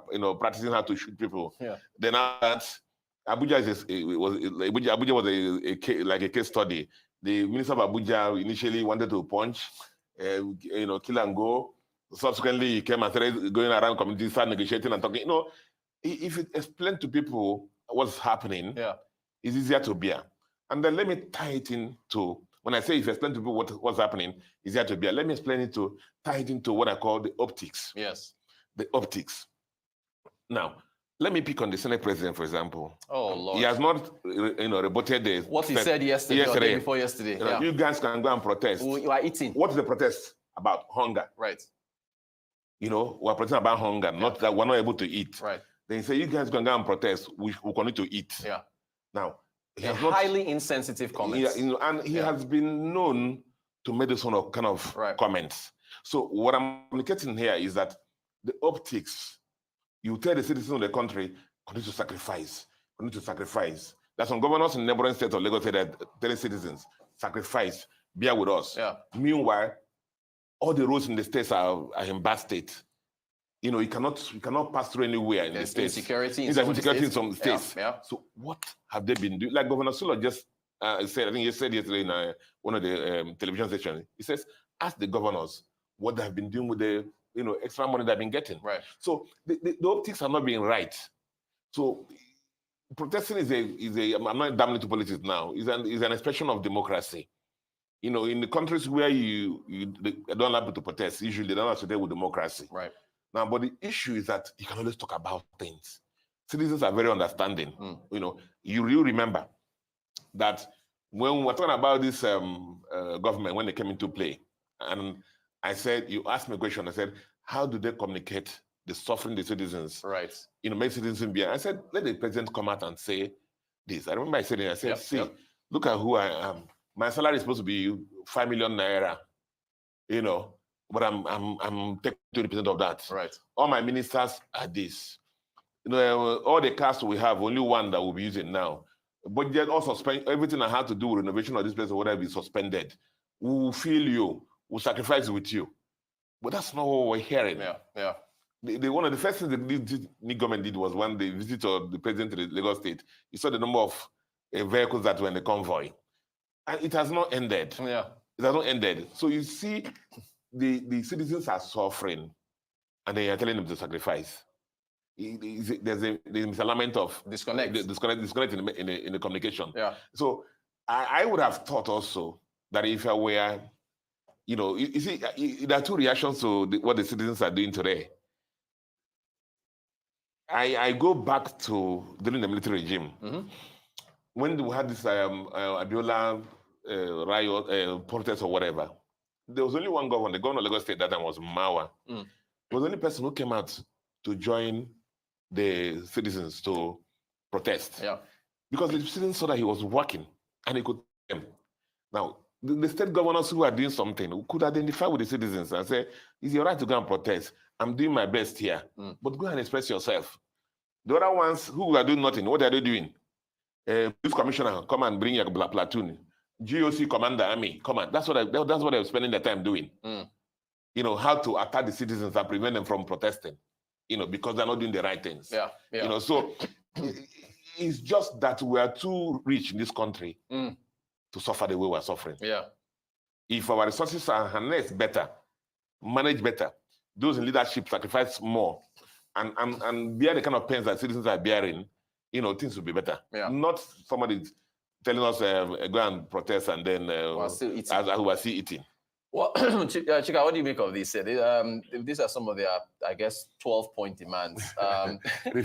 Yeah, so you can take them. I revert petroleum pump price to 100 naira per liter. I already told you that one, that it's not very unreasonable. It's not unreasonable, unrealistic, you know, unless we go back to the era. Even Saudi Arabia, that is so rich, even Qatar that's so rich. A lot of these countries are richer than us. Yeah.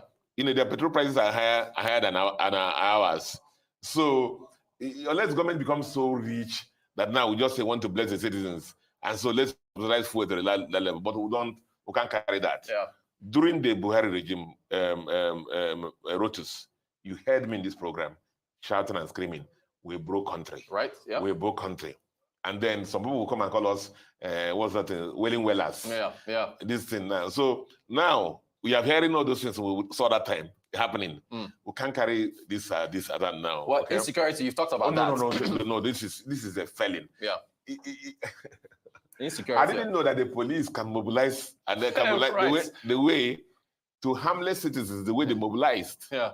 You saw somebody put out something that the bandits in Zamfara and some other states are actually rejoicing. Yeah. Because the police could actually see how they are marching to the harmless, hungry citizens to prevent them from protesting. Yeah. You know, so again, it's better articulation, clean of self-interest. We've heard so many stories about self-interest.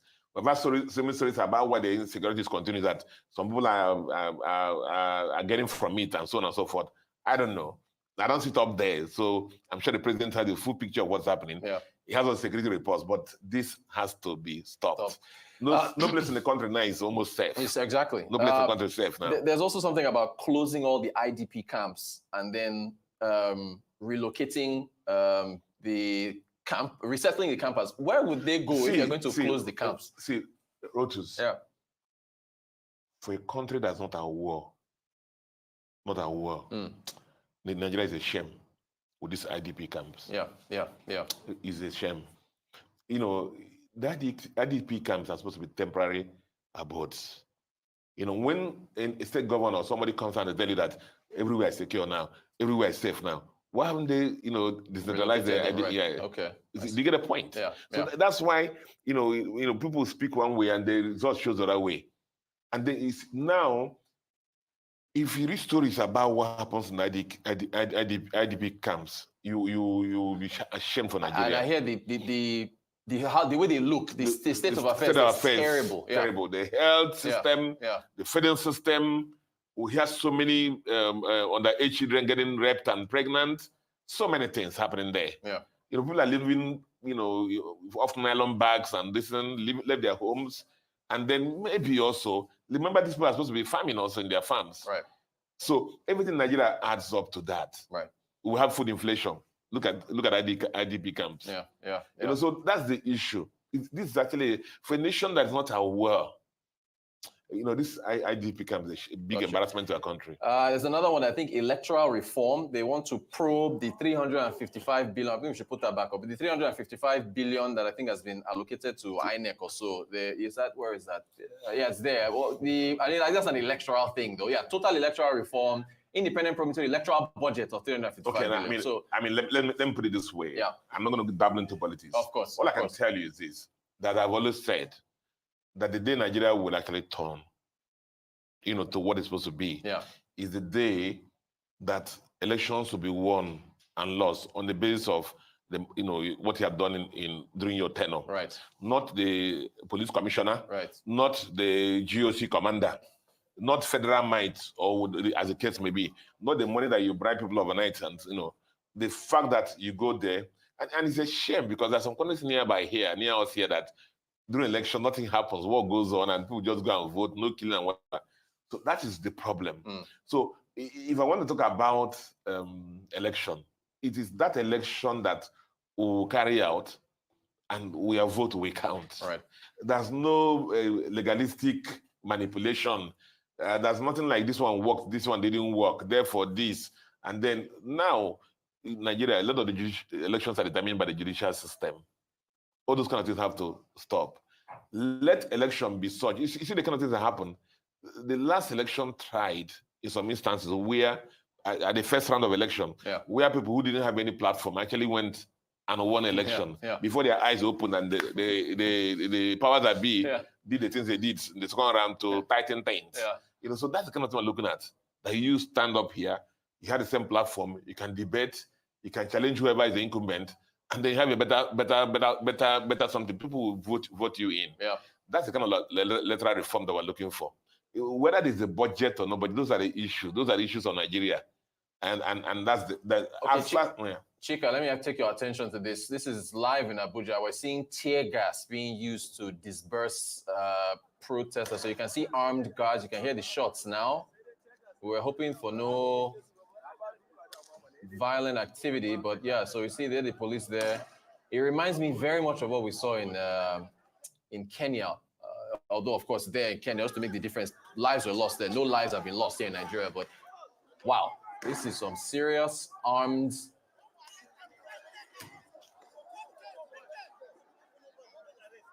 We can Chika, go ahead. I mean, what do you think of? I mean, it's something we were talking about some minutes ago. And to see how they mobilize against peaceful protesters versus, and it has never changed.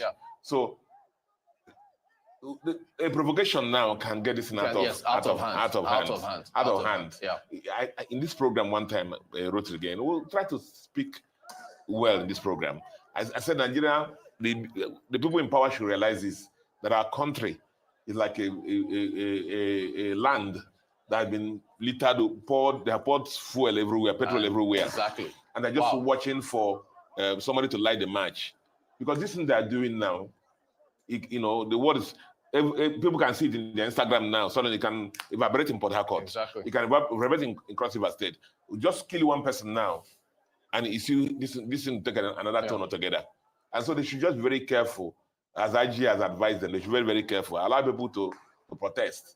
Allow people to protest. Well, okay, but on the other side, Chika, I guess we should talk about the chance that this could be hijacked by vandals, right? We should acknowledge that as well. No, of course. Yeah. If they, ab initio, we know that it can be hijacked by vandals. Yes. But we know how the vandals work in Nigeria too.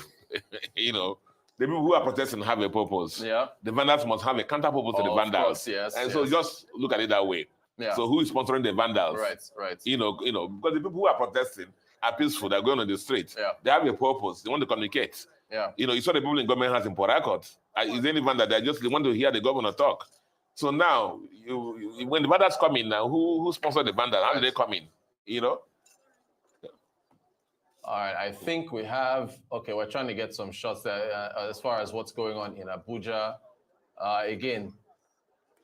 Again, live images here. You're watching Arise News coverage of the protests across the country, and you can see the police officers, they fire tear gas, they are armed, they are walking across the streets, and as Chika Mbone has said, let peace reign. I can still hear the shots. Let peace reign.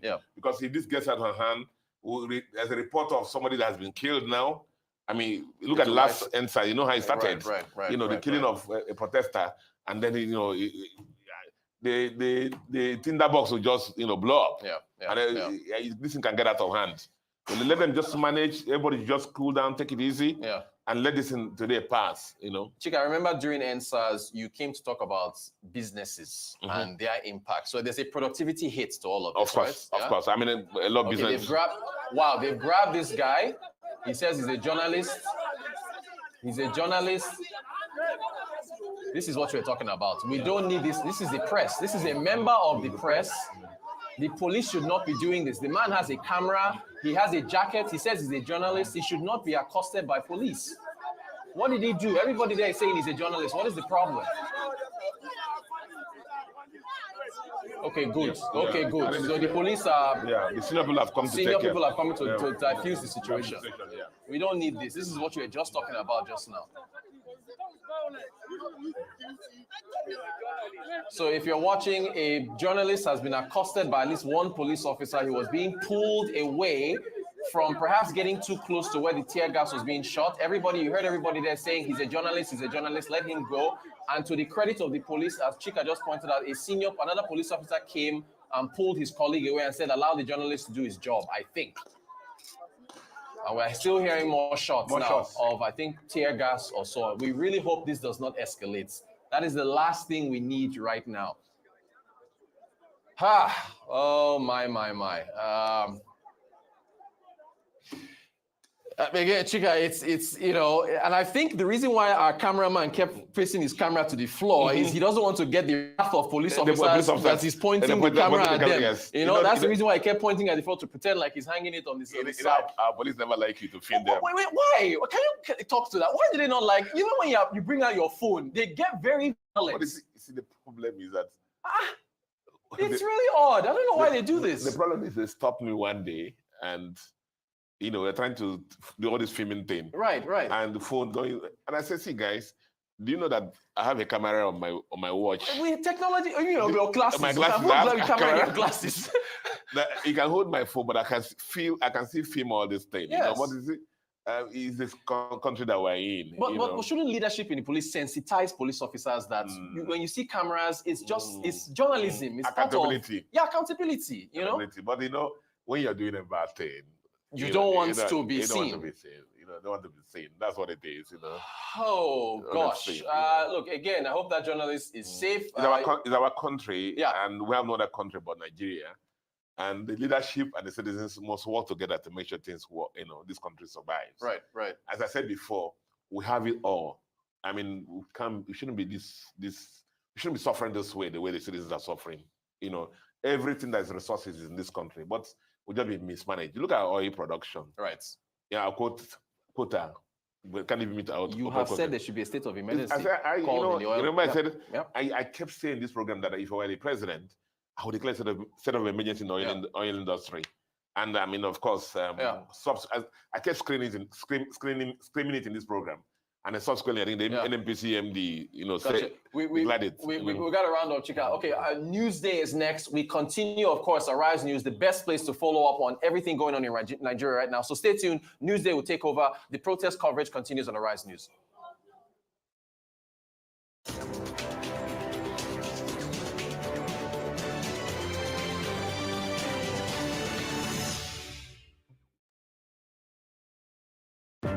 We are thrilled to have you on board as we chart the course for our next chapter. We're inviting you to take up your rights in full for 19 Naira 75 kobo per share. From the 8th of July to 14th of August, take advantage of the chance to acquire one more ordinary share for every 2 shares in your portfolio. Visit www.theaccesscorporation.com to subscribe. Access Holdings, where financial solutions connect the world.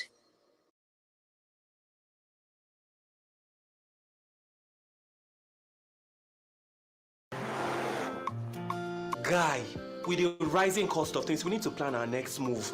Guy, I agree with you. I mean, with the money we make, we should not be struggling with our finances now. Maybe you both need better banking options. What do you know about better banking options?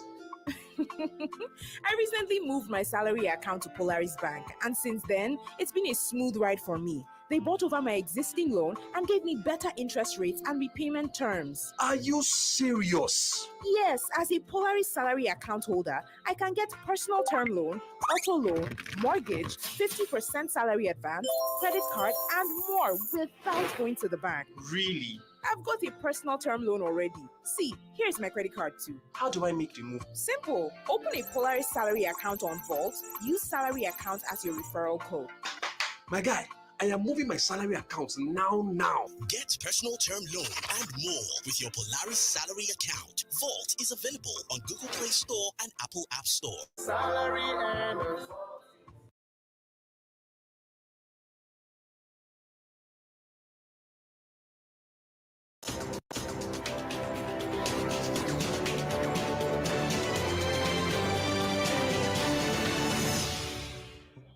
Listen, oh.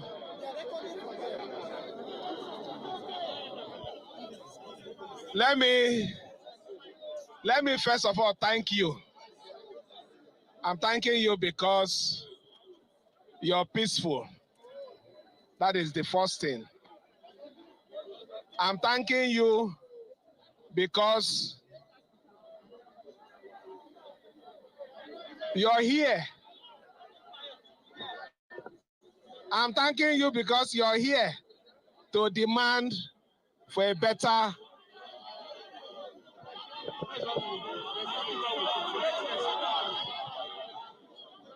You're here because you want a better Nigeria, is it not? But like I said yesterday, I am one of you. I feel your pain. And in our own government here, we are doing everything to make life easy for our people. But you see, this particular protest that we are doing now, our only worry is that we know that a lot of people are planning to take advantage of this protest to destroy our state. But we will not allow it. So, like I said before, I want to thank you for being peaceful. I already know your problems. We will communicate your problems to the federal government. Like I said, it is not easy. It is not easy. But we know quite all right that very soon everything will be well. Starting from our own state. Starting from our own state, everything will be well. What we just need is to support the government. Support the government. Support the policy. In the beginning of the policy, it might be harsh, but at the end, everything will be fine. We are going to make sure that we make life easy for you. Our youth.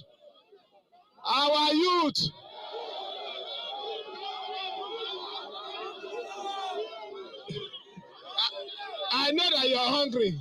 I know that you're hungry.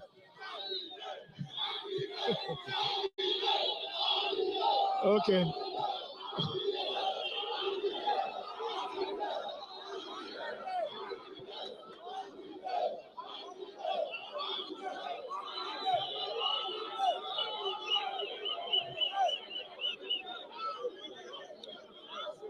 I agree with you. There is hunger. We agree. But because we preach good governance, hunger will disappear very soon. Please, like I said, we are going to support you. I am not against your protests, but we will not support any violent process. We will not support anything that will destroy our state. We will not join force with the enemy of progress. I will support you. I will support you. Before you leave here, I will give you small thing, at least to take by pure water and bread.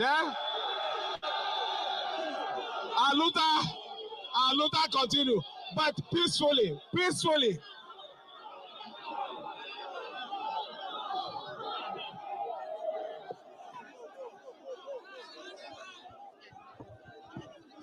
Let's talk. Is it going to talk? Your Excellency, sir. Your Excellency, sir. Arise. Have a moment with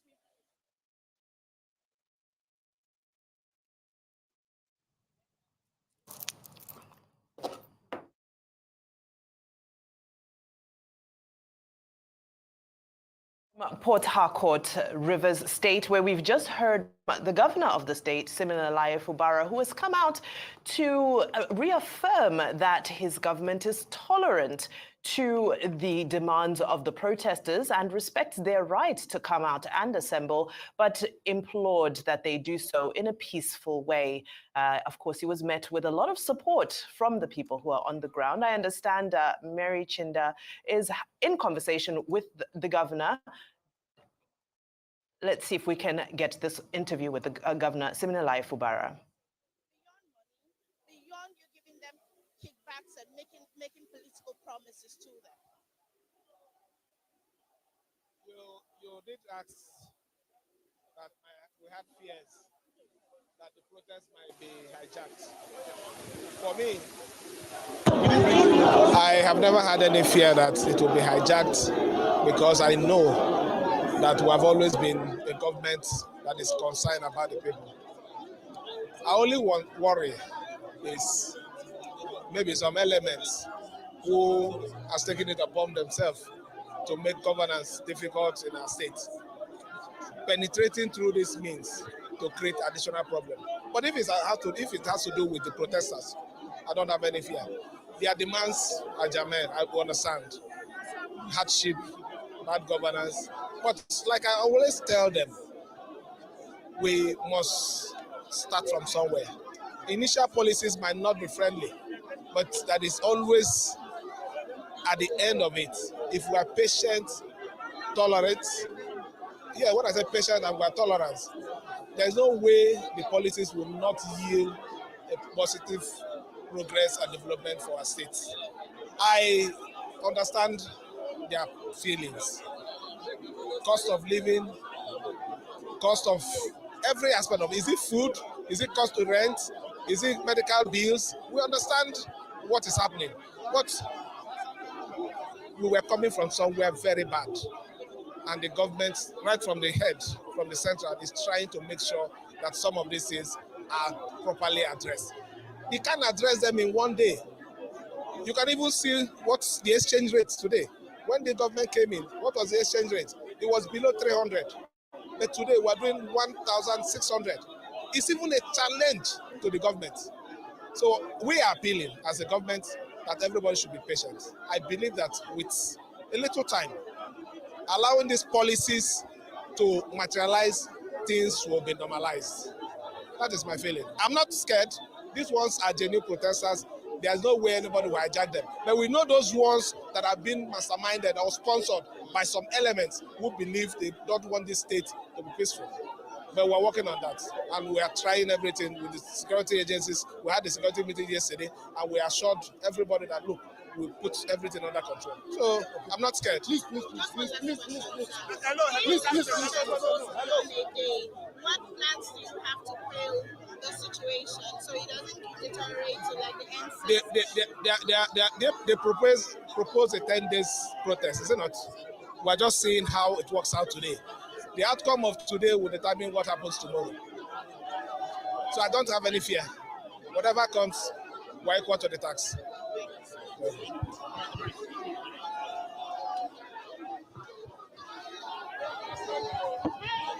name is Mary from Arise. I'll get your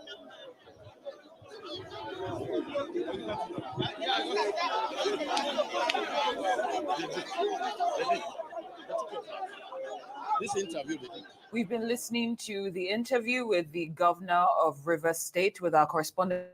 That was, of course, Governor Sim Fubara, encouraging the protesters to drive their points home without resorting to any form of violence. He did say that whatever happens today will determine the response of what is going to play out in the coming 10 days, since this is a protest that is slated for 10 days. Well, I understand we'll be going live to Lagos, where we're broadcasting from, to our correspondent, Oba Adeoye, to fill us in on what's going on where he is.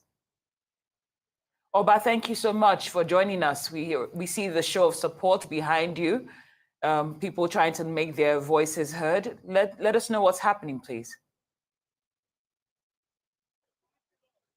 Yes, in Ojota, that's at the Ganifor Freedom Park, where the protest is taking place. The protesters left Ikeja under bridge this morning, and they trekked down to Freedom Park here in Ojota, where all of them have converged, and you can see behind me a lot of them carrying different kinds of placards, singing all sorts of songs, and of course making their grievances known to the government through this avenue. But a moment ago, it will interest you to know that some moment ago, a group of perhaps thugs, so to say, came around trying to cause trouble with the protesters, but it appears the protesters were smart enough not to, give them the attention or engage them at all.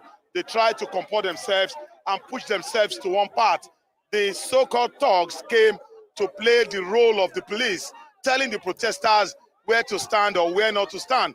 But the protesters were smart enough to tell them that they are not the police, and they were also smart enough not to engage them in any discussion or in any exchange. So the situation is calm right now in Ojota.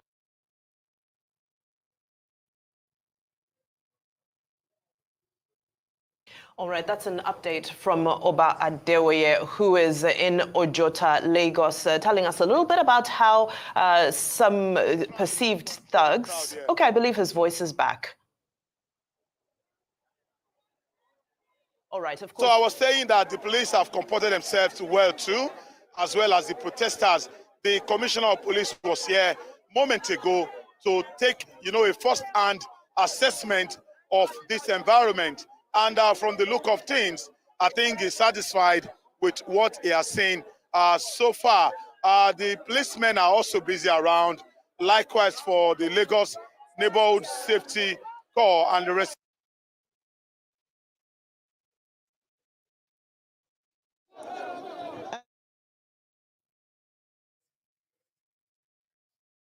Of course, we'll do our best to reconnect with Oba. I understand it's a very busy day in various parts of Nigeria.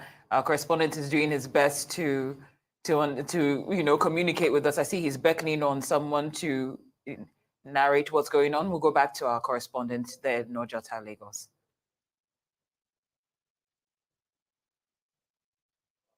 Well, Cynthia, there have been several complaints today. If you check online and even just conversations amongst people about how network today has been particularly slow. So I'm not sure whether it's a case of a lot of activity happening online. And, like New Year's Eve, when everybody is trying to get online, the network can get a little bit slow. But I know various networks today, I've personally struggled, just to send a WhatsApp message and so forth. That's another thing that's also happening in the background today. And that also leaves room for, people probably getting a little concerned if they can't reach out to their loved ones.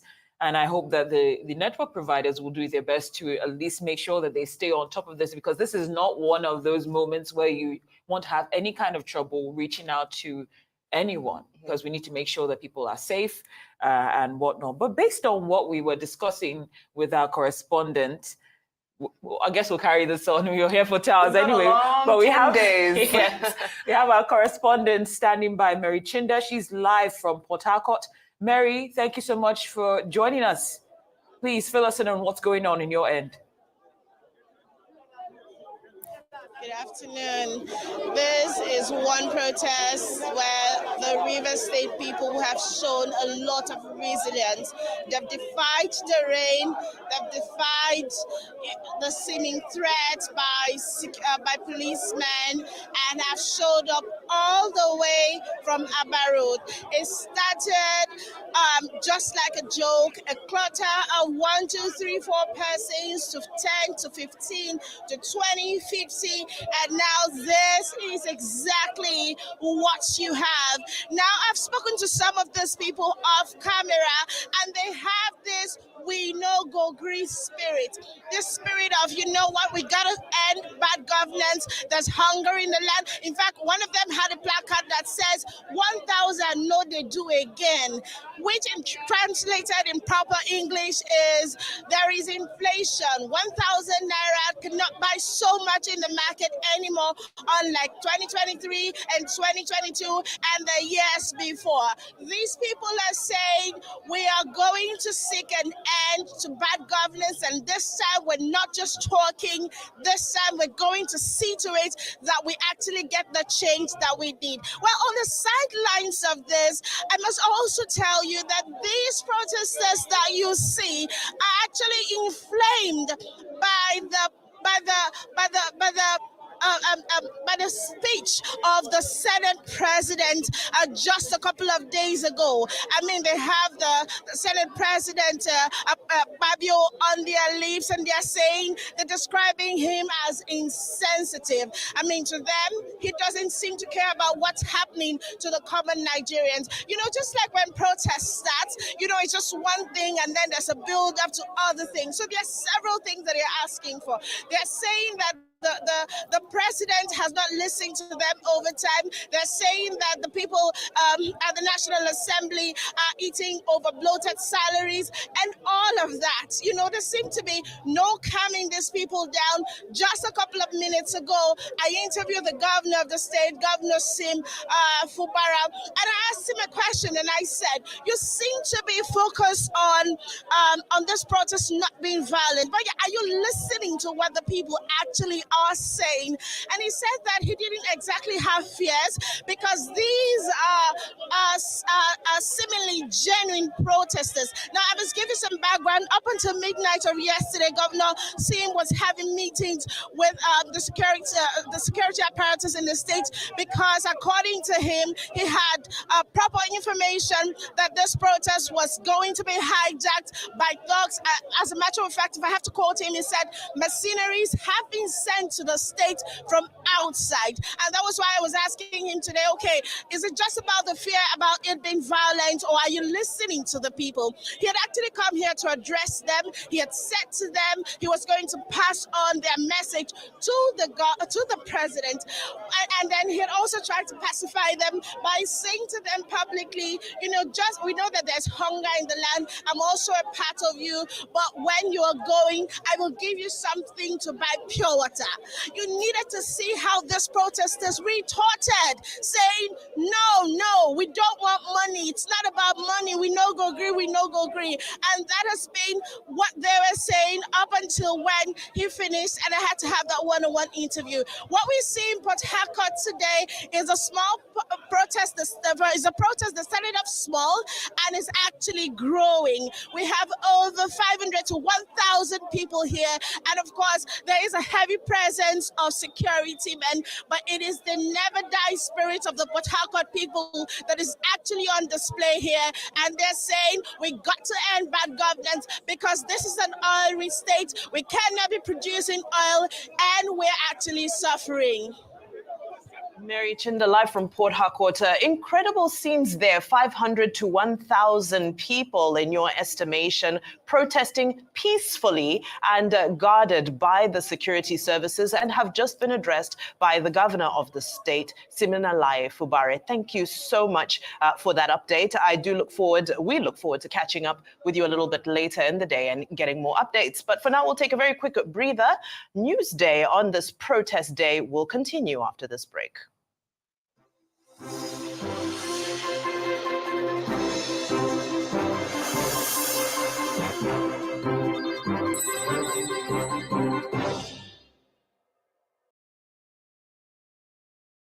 Hey sis, can I please borrow your wig? No, but I can share my data with you. Hey, come on, give me some ice cream now. No, mom, but I can share some of my data with you. Can you pass the toilet, please? No, but I can share my data with you. Oh yeah, can I use your phone charger? No, Dad, but I can share my data with you. Is it because Glow gives you data bonus? That is why you have been shouting. I can share my data with you. With Glow Data Sharing, you can share your data effortlessly with friends and loved ones today. Dial *312#. Power your relentless ambition with ultra-high-speed data. Glow Unlimited.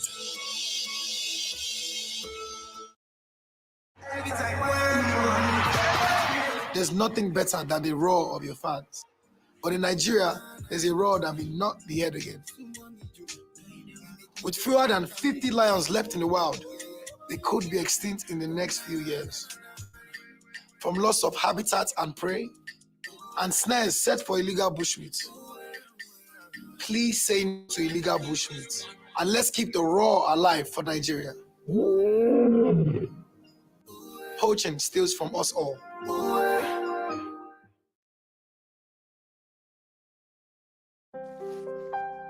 My kids are more than precious to me. Seeing them doing well, healthy and happy brings me so much joy. I know it's my responsibility to ensure they are well nourished. So I use Dangote salt in my cooking. It is high quality salt that's refined and iodized to give great taste to my meals and also support my family's health and well-being. And it's got a name that I trust. Dangote salt is refined and iodized to help prevent iodine deficiency disorders. So give your family meals that taste delicious and support their well-being with Dangote salt. It's time to care about your salt. Choose quality, choose Dangote salt.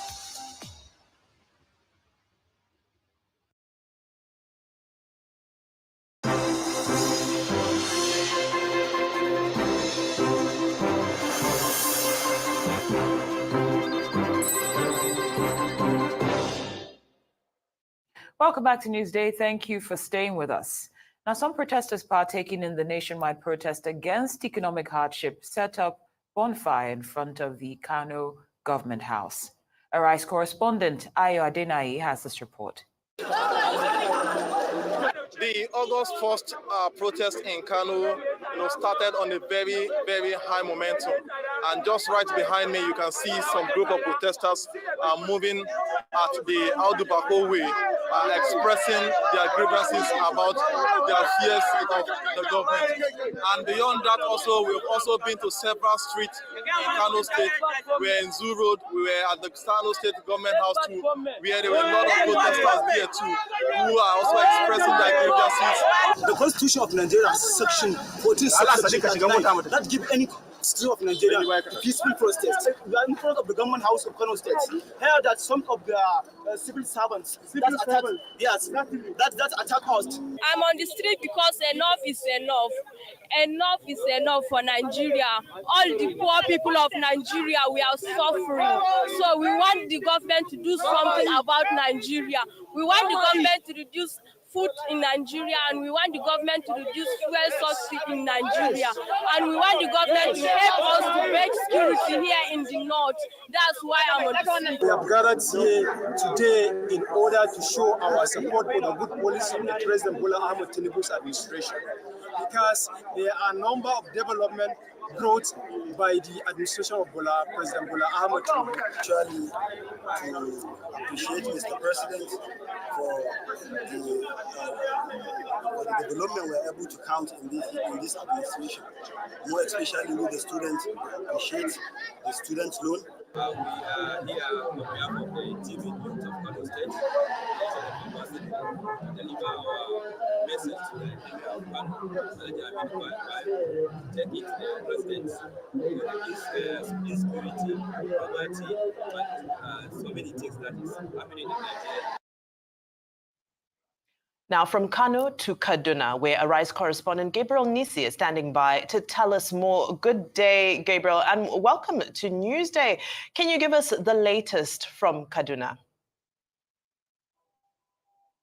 Well, thank you for having me. Well, we are here in Kaduna State, and sounds of tear gas fill the air right in front of the government house. What started as a peaceful protest earlier in the day around NEPA roundabout earlier in the morning turned into something chaotic and something we've never seen before. Like right here, you can see several security personnel stationed there, and just over there, protesters burnt tires there in front of the government house, and they were throwing stones at security operatives. So it seems the protest, what started as a peaceful protest, has eventually been hijacked by some hoodlums. Right over there, if my cameraman can pan there, you can see smokes, the smoke in the air. Tires are being burnt by protesters here in the government house. And we have the police PRO here with us just to give us a sense of what is happening. Sir, please, can you move this car a bit? So yes, yes, it's one of our personnel that was injured. Okay, walk us through what has happened yesterday. Yes. You know, as usual, since day before yesterday, we have made it clear for those that are interested to come out for the peaceful protest, they should submit their letters so that we can know their route and whereabout. And luckily, this morning, after the peaceful protest was started, before you know, some people hijack the protest, and as we informed the members of the public, since we received intelligence information that some people are trying to hijack this protest. As you can see, this is how violent it is. My friend, please, you can excuse us. Close the door. Close the door. Close the door. You see it. Look at what we call the so-called peaceful protest in front of government house. They are trying to burn down the government house, which we cannot take it. No government will take it. As a law enforcement agencies, we cannot take it, and definitely as these people turn to rioters, we will make sure that we do whatever the law says. From intelligence, what are you gathering? Who are these people? Because earlier in the day, I was part of this. We covered these protesters earlier in the day. They can take him. No, wait. Before you, who's in the car, please? Who's in the car? It's one of our policemen. It's one of our policemen that was injured. You see him? It's okay. Why is the driver? Take him. Well, this is the situation here in Kaduna State. An injured policeman is inside this vehicle and he will be conveyed now to the nearby hospital. The protest started here peacefully around the NEPA roundabout. As a matter of fact, security operatives were escorting these protesters to ensure that law and order is being maintained. But in a twinkle of an eye, it snowballed into something else. Like you can see, billows of smoke everywhere. Please, can you pan over there? You can see men of the armed forces are now on the streets, and security operatives are trying to disperse these protesters who are burning tires, throwing stones in front of the government's house. All right. Now. So, yes, what is the situation? The intelligence we gather now is we have seen a lot of IMN members, which we receive information about their movement, and you know that they are proscribed organization. And since they were proscribed, they were balanced. Anywhere they are looking for any advantage to create any violence, they started coming from back of the government house and through the front of the government house. Before you see, they have started burning tires, stoning our distance. Look at how they destroy our armored personnel car, stoning us. Look at our personnel now, they were injured. Yes, it's clear. Nobody see it. Where is the peaceful? How is this peaceful? How is this peaceful? We have said it. In fact, the good people of Kaduna State are not ready to participate in any form of protest because they have written a letter to us that they are not ready.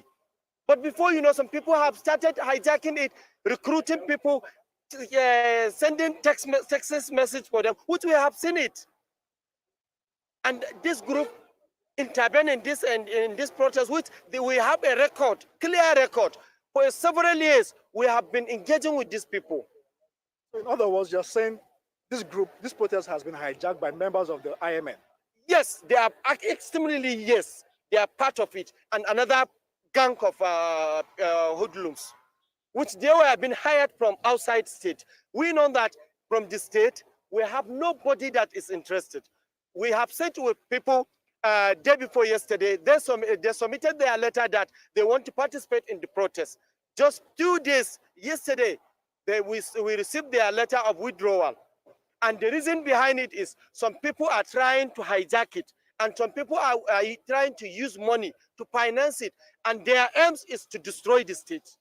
Their aims is to destroy the state, and that is why they see that they are the people of Kaduna.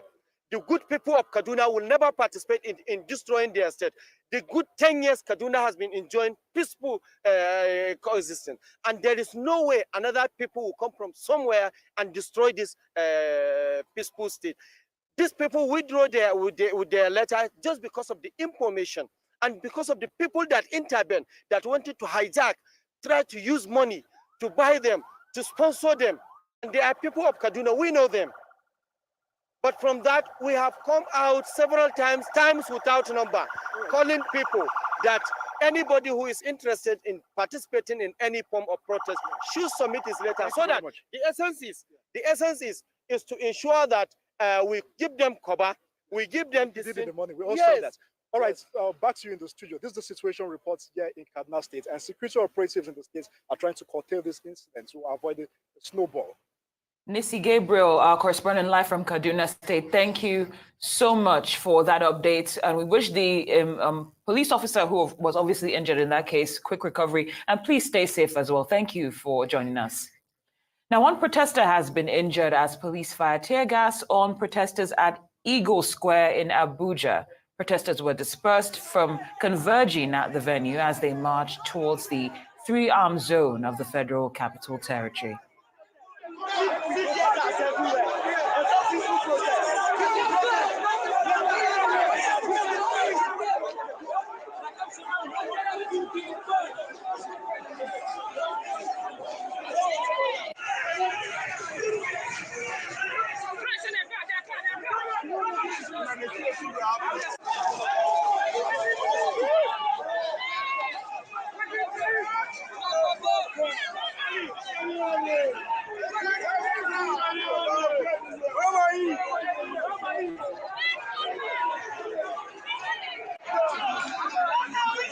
And so, hello guys. Well, just quite unfortunate. We're trying to get ourselves together, and that's because what all started like a peaceful protest have now become what you have seen.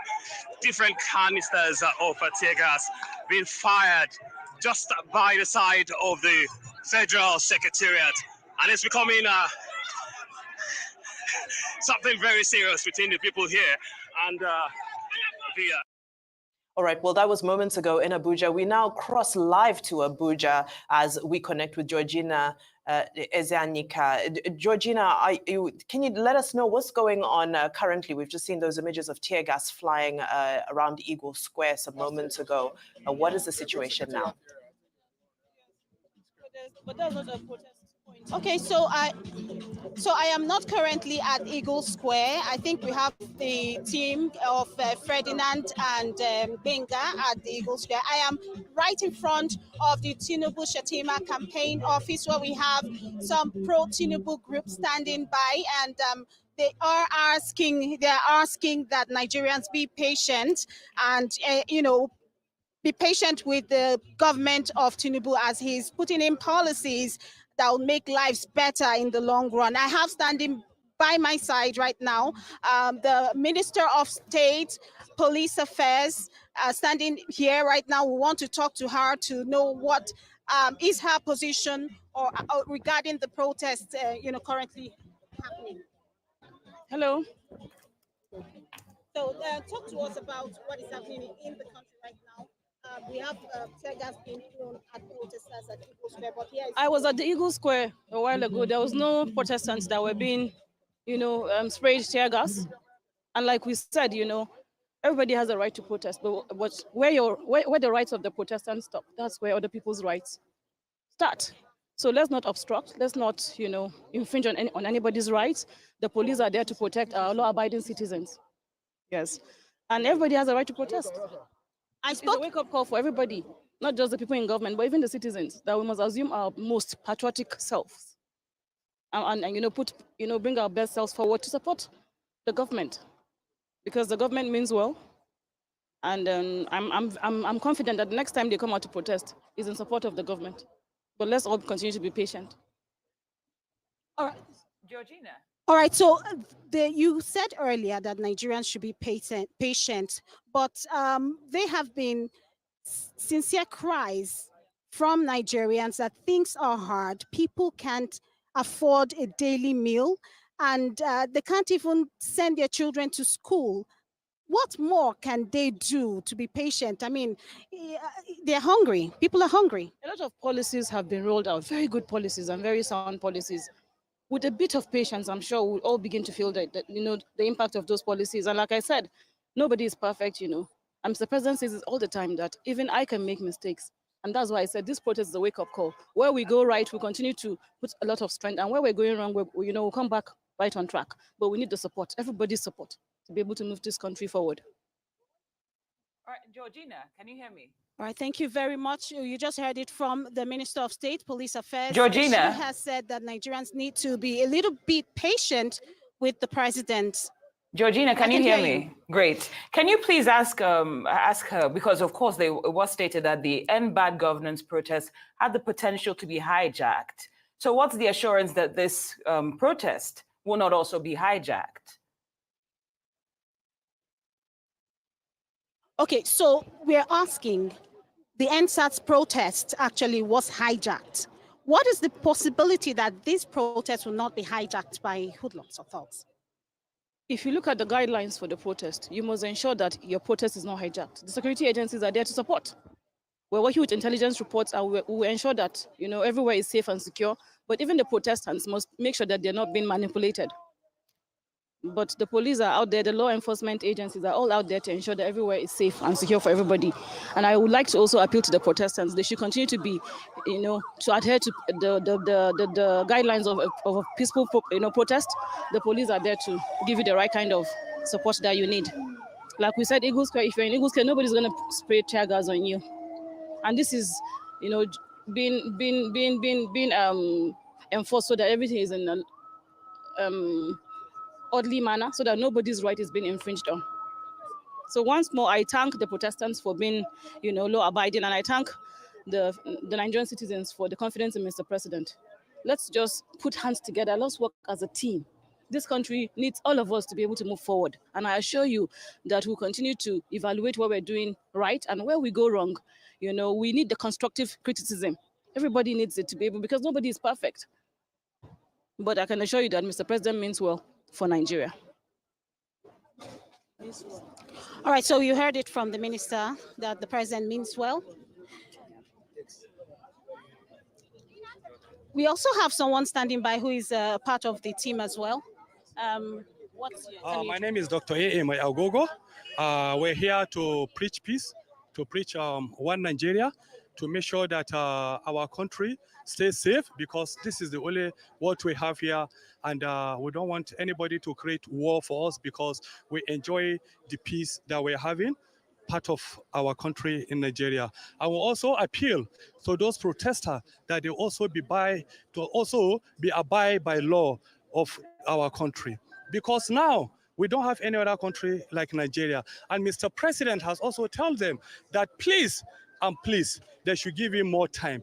We just 1 year now, we have 3 years more coming, and before then, by God's grace, they will come back and say, Mr. President, thank you. And if you look at what is happening now, in less than a year, you can see what the Mr. President has done so far to make sure that things is okay and things are moving forward. Look at when you talk about education, he has already moved it on. And when we said people should say they should go and protest, burning places, causing confusion, then what is it going to bring out of it? I don't think something good is coming out. So please, the protesters also have a police, civil defense, security agents that are also going around with them to make sure that they do it in a polite way, but they should not cause any harm in between that, please. Yeah, thank you. Thank you very much. It's you've heard it from them. That's it. Georgina, can I, if it's possible, can you just ask them? We keep on hearing this, and of course you alluded to this earlier on about this patience, appeal for patience timeline. We just heard the gentleman say it's been just 1 year. Some people don't even think they might be alive in the next 3 years with the way things are, from what we understand is being protested against. So when they're talking about being patient, what is this timeline for the patience that they're asking Nigerians to exercise? Okay, how long do you want? How long should Nigerians be patient? You've been saying be patient is just 1 year. How long should Nigerians be patient? Mr. President said they should give him more time. If you look at it in this way, in 1 year, Mr. President have signed electricity bill, also signed Basic Healthcare Provision Fund, also signed National Center of Terrorism, also created National Social Investment Program, also did Niger Delta Social Investment, also did Renew Hope Infrastructure Fund, also student loan, agricultural policy, local government autonomy, and healthcare reform. So when you look at it, in 1 year, Mr. President has done 13 things for God's sake. Haba, let us be a little bit patient and let them open of a dialogue sections so that they can now interact with the federal government one-on-one. Then the little what is their demand is so that the president can see how to do it and so that it will come to pass. Violence is not part of what is good in this our country. So just time soon, by God's grace. Time soon, because the president is working and they need to also come to table so that they can now sit down together with Mr. President and the committee so that they continue the other reform. So, but when you said, go to protest, go to this, people are hunger.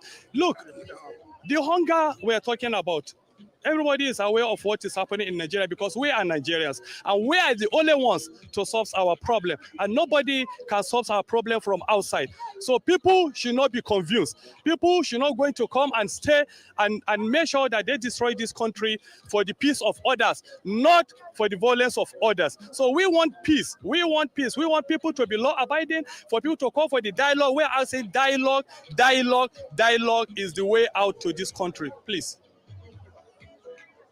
Thank you. All right. Well, it's wonderful to see everybody exercising their right to peaceful protest today. Georgina Unduko Ezanika, live from Abuja at the Tinubu Shettima campaign office. Thank you so much for those interviews and for us to ensure that our reporting today is balanced. We're going to take a very short breather and Newsday continues after this.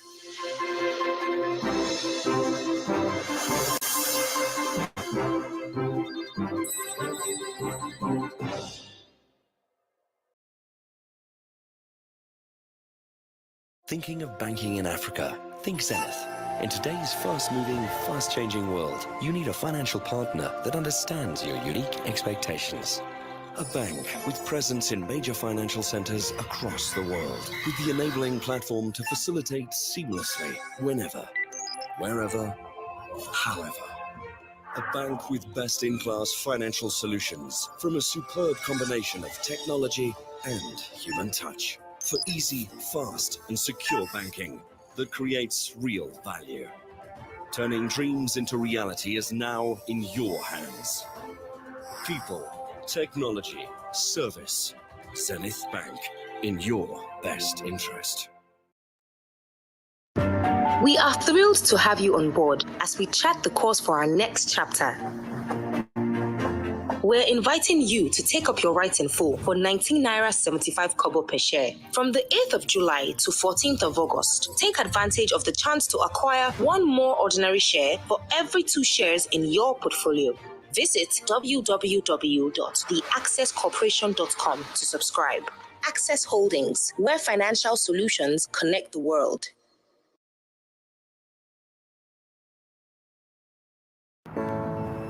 What will banking look like in the future? For over a century, we've been growing to meet the needs of an ever-changing world, delivering unique solutions to help our customers reach increasingly bigger dreams. Innovating to create an exciting new world of convenience and freedom, where what you can achieve is only limited by your imagination. Opening up new, more inclusive channels for commerce. Empowering a new generation to reach beyond their dreams and grow into the giants they were always meant to be.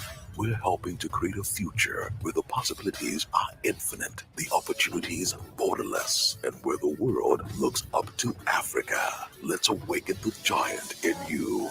You first. First Bank.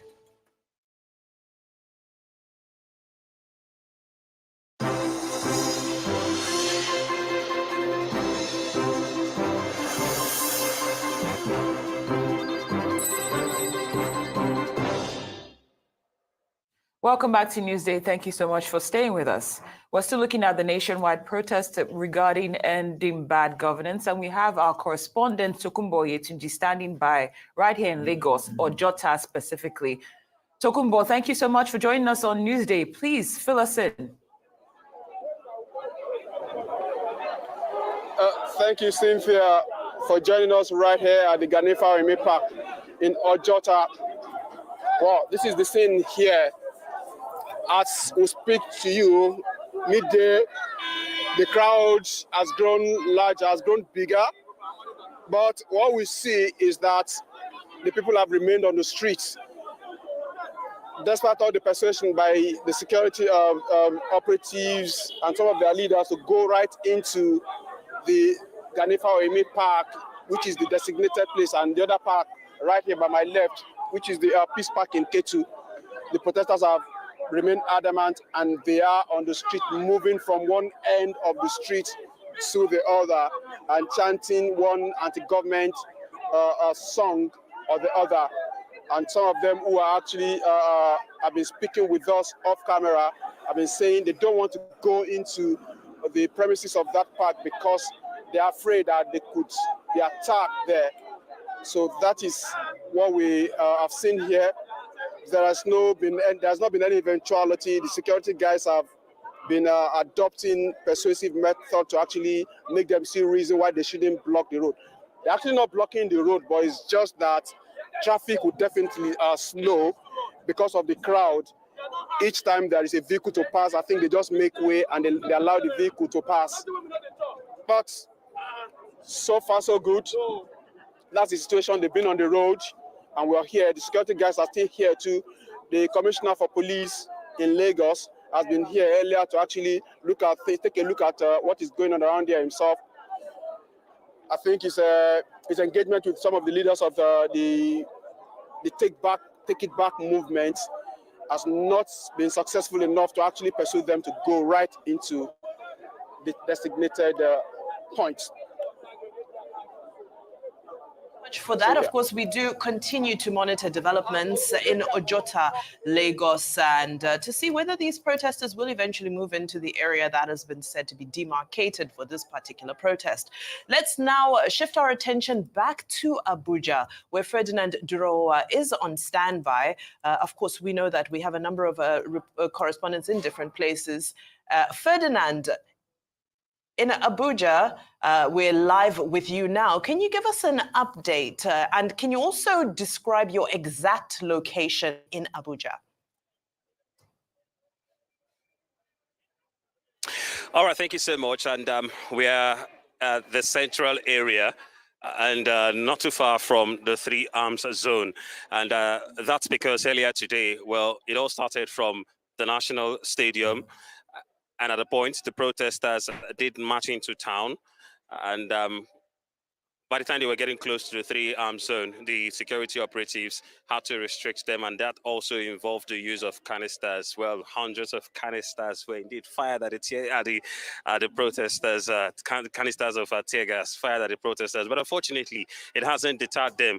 And so what they have done is to come through the other routes and they are still mobilizing right now. That's exactly where they are. Well, thus far, we haven't seen any casualties. Just tear gas canisters are fired here and there. We actually knew that, this was going to happen, and that's because they had enough ingredients for that to happen. Well, first of all, was the fact that at the point we saw counter protesters. Now, that's indeed something that worries all of us. And then we thought that the government would have done better to control this scenario. If we had some people saying they wanted to protest, on the 1st, well, perhaps, nobody's restricting anybody from protesting, just like they've said, well, we can go straight to the National Stadium. But unfortunately, they didn't stop there. The counter protesters joined over there, and it was almost going to get chaotic. But the commissioner of police did handle matters. Unfortunately, after then, the protesters came into town, and this is exactly where they are. But just beside the Ministry of Foreign Affairs, if you look down, well, after the protesters, you will see the Ministry of Finance there. And then on my right, well, that's the villa.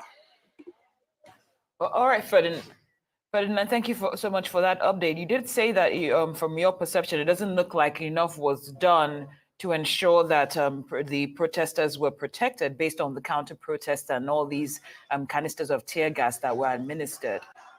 What do you think could have been done much better to have prevented things from getting to that point?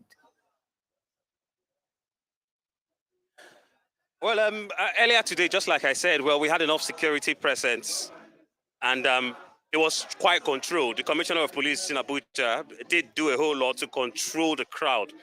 But the disagreement was stay at the stadium, get onto the football pitch, and they said, no, this is not a football exercise.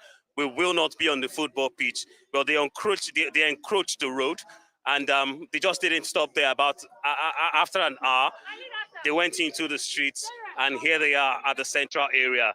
Now, when they got to the central area, just around the town zone, but that's exactly where the security operatives had buffered and wanted to ensure that it doesn't, they don't encroach further. And you know exactly why. Well, the villa is just an arm's length away, and you know that was exactly where the chaos happened. They opened fire with the canisters. I must add, tear gas canisters, and we saw the scene, chaotic scenes. Some people throwing back the canisters, or some people running off. Some of the protesters still defying, whatever means, whatever resistance the police have put. And this is exactly where they are. They've brought some musical systems.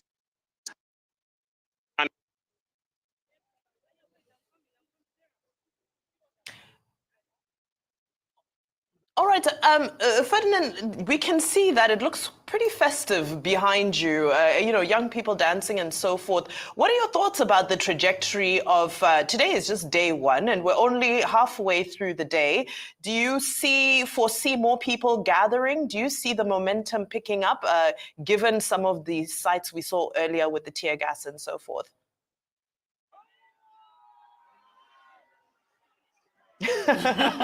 Sorry, well, the crowd just got agitated now. Some military men just went by with their car. I think some personnel from the Guards Brigade who seem to have taken charge of security around here. We're talking about the trajectory. It's been very difficult to predict. Now, I know the first time that we spoke earlier today when I spoke to Rufai and Dr. Abati in front of the force headquarters, well, everything looked calm. But that was about 8 a.m., 8:20, 8:15. And then at 9:30, well, we saw the protesters at the National Stadium. And, that argument came. Go in. No, we wouldn't go in. We do not want you people to restrict us. The CP said, no, I wouldn't let you guys to get on the road. And then this is exactly where they are. Well, 2 hours ago, it was that almost very chaotic scene. Tear gas canisters released into the crowd trying to react also. Thank God, like I said, thus far we've not heard of any casualty. And of course, we've not seen anything being damaged in terms of our property. And right now, this is where they are. Some fear, some music, lots of youths dancing. We do not know exactly what's going to happen in the next hour. But we'll continue to monitor things, and I'll definitely bring you all the updates. Of course, Ferdinand. Any chances from what you're seeing on ground that they might be addressed by maybe the president or an authority to probably keep things relatively smooth?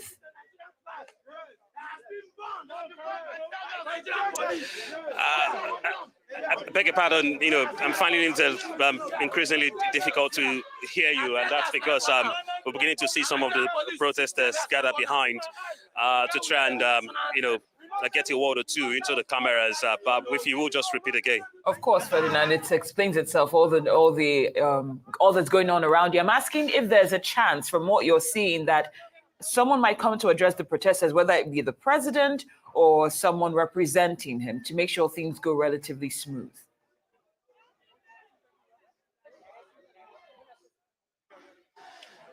It's a shame I can't hear you now, but perhaps maybe we will wrap off and continue to monitor proceedings and definitely let you know if anything changes. Fantastic, of course. Thank you so much to our correspondent, Ferdinand Duroha, live from the nation's capital, Abuja. Please be safe, and thank you for bringing us that update. We have in studio with us, of course, our Rise News analyst, Mr. Dayo Shobwale. He's here with us. Mr. Shobwale, thank you so much. The topic of the day, obviously, protests to end bad governance and counter-protests happening. You've heard from our correspondents, Ferdinand, Tokumbo, Yetunji. What do you make of what's happening around the nation? Well, let me first of all admit that I'm shocked, at the presence of so many youths, restless, restive. And I have also seen some people supporting the government too. But you can see that the enthusiasm of those people can never match the zeal with these hunger protesters are going about their things. But I must mention one thing I saw in Port Harcourt when Governor Fubara addressed that large crowd. I was impressed with that. That's the village democracy at work for the first time. See a governor talking to people at ease. Not many Nigerian governors can dare to do that. I doff my hat to him. And you see, they listened to him. And he said he was not afraid because he spoke their language. If our leaders had been speaking to people like that, see the gap, the gap in communication that has led to this protest will not have come to play. But you see, I must admit, the youths are very much involved.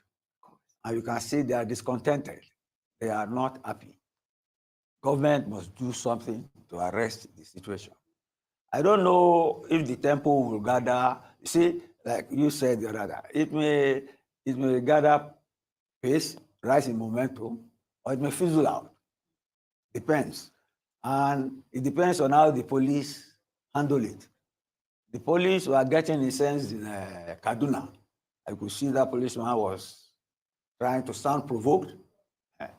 That is part of the risk, in terms of security and in terms of a breakdown of law and order. But as things stand, I see that people are angry. People are angry, they are hungry. They're sending a clear democratic message to government. And better government listens. Now, talking about some of these messages, you know, I've seen a number of placards and a number of interviews today where protesters are saying, we don't want palliatives. That was one of the reactions when Governor Fubara, in all honesty, said, you know, I'll give you guys something for pure water and bread. And our reporter, our correspondent on the ground said the people were upset. They were furious because they said, we don't want handouts. We don't want palliatives. You know, what's your take on this? Because, you know, the government has extended palliatives regularly in all good faith as a way to try and bring ease and some succor to people in this situation. But the people are saying it's not palliatives we're looking for. How would you unpack this? Look, you must separate the language of politics from the language of protest. When he said that, I watched it. He said it in jest. That even when you say, I can buy you, they did not sound, it wasn't a message as such. It was, you see, the language of the moment. Get me? If they were angry, they would have pursued him and said, if they were of your view and using the language of what led to this, they would have stoned him. But he was in their midst and he had rapport. So it's context. He had rapport, yes, he had rapport with them. So that's why he was able to communicate. So I don't see it in that light. And if leaders can go into the midst of people protesting like that and still be able to create rapport, that's democracy. That's a good politician. Get me? People should cultivate that sort of habit. Instead of when people want to get elected, they go around everywhere. And when they get elected, they create a barrier between them and the electorate. That is part of what has led to this. But the face of anger, discontentment amongst our youth, is just manifest before us. We have to take care of that. Of course. Mr. Shobol, I remember a few conversations ago when I asked you about, I always make reference to this, when I asked you about your advice to this administration, you said, move faster. Yes. Now, this is day one of this anticipated protest. Are you content with the response or the lack thereof from the center? Do you think it's important that a page be borrowed from what we've seen with Governor Fubara, that we see something like that from the center? Well, you want the president to go to the square, yeah? I'm not saying we should go to the square. I mean addressing the protesters. Not the protesters. It should address the nation. That's part of that. If you address it, that is everywhere. Mm-hmm. he needs to address the nation. And I think that was what the former secretary to the government was saying day before yesterday. But instead of that, all the ministers came to appease the nation. But the president needs to talk to the nation. And I hope you will do that. Because this cannot be going on a daily basis. They said 10 days, I don't think it should last 10 days. In fact, it should end today, because the message is clear. Well, the message is clear. If I have my way to end today, then let government have compunction, conscience, and know that something is amiss, and that people may be waving at them at times, but they're not happy. That's the message, and that is democracy. The electorate is disgruntled and wants government to act fast, like yesterday. Like yesterday. Yes. Well, you know what? One thing that's definitely worthy of noting is that maybe if the unemployment rate was a little bit lower and people had jobs to go to, we'd be guaranteed that by tomorrow people would go back to work. But I guess that's another issue that needs to be addressed. I'd like to look at the disparity. I mean, it's very early. If this is a 10-day protest, anticipated 10-day protest, we're only halfway through the first day. But so far, we've seen a lot of activity from Kaduna, Kano State, Bauchi, Borno. I've seen some videos from Gombe State as well, where we've seen huge numbers of people coming out. And some of those, as we saw earlier in our reporting, have turned quite violent. Now, we also took some stories from Imo State, where the streets are virtually empty. People are sitting at home. Cross River State, people are sitting at home. What do you make of this disparity that we're seeing in people coming out? You know, huge numbers so far. Like I said, it's early days, so I don't want to read too much into it. But at this early stage, is it something worthy of noting? Of course. You mentioned Borno, you mentioned Kano, Kaduna. If you look at the electoral map of Nigeria, in terms of votes, those are high votes area. Where any party coming into power, including this APC in power, got most of their votes from those areas. But these are areas prone to violence. These are hardcore north, northwest. These are the areas prone to violence. You get me? Jihadism, the climatological effect of the Sahel, people coming down south looking for food, and these marauders, kidnappers, these people will not allow people to work on their farms, but have driven them to internally disposed persons camps. These are the areas. And you have a lot of youths there that are not going to school. You saw the faces of those people now. The height. These are children, youths. These are children, these are youths. These are people who should be in school. But if you see their appearances, you know that they are not well looked after. And you know, we have always discussed this. We have the largest number of out-of-school children literally in the world. That is the result of poverty and lack of education. Say the devil findeth work for the idle mind or hand. That is why that is so. Oh, Mr. Shibwale, earlier on you stated that if you had your way, this protest would end today because the message has been passed. Yes.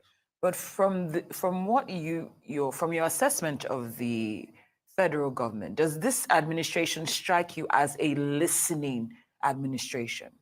Because when we were interviewing one of the protesters, I believe that was in River State, he did say that in the past they have protested against numerous actions, like the renovation of the vice president's the building, the villa. Thank you, the villa, and that they were not listened to.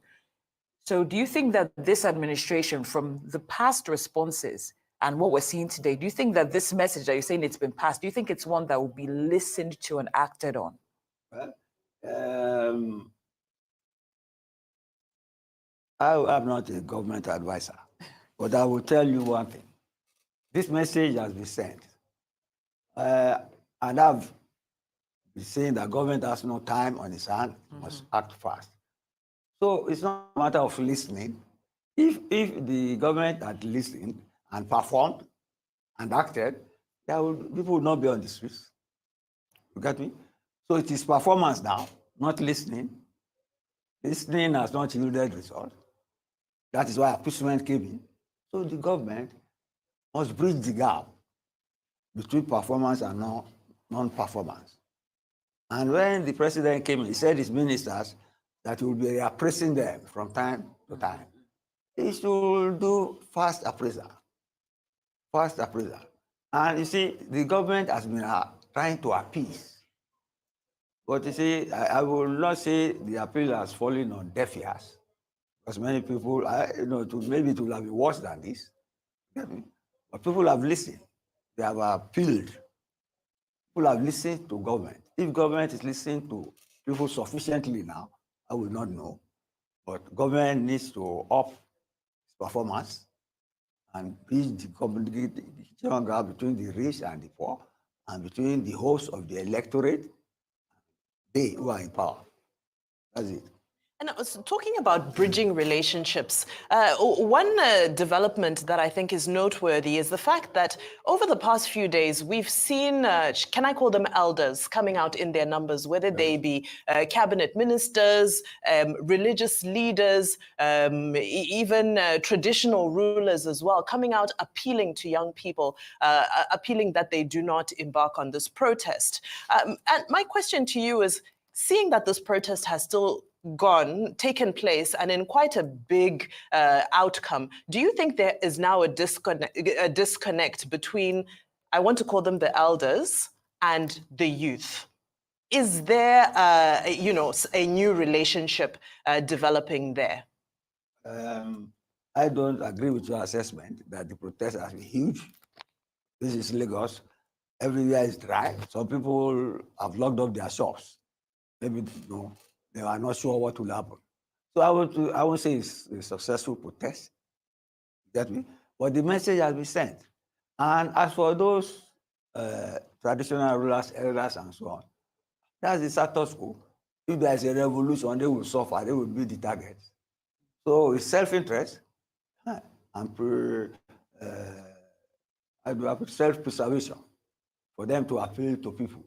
But then they should urge government to be more responsive and to make sure its promises get fulfilled faster.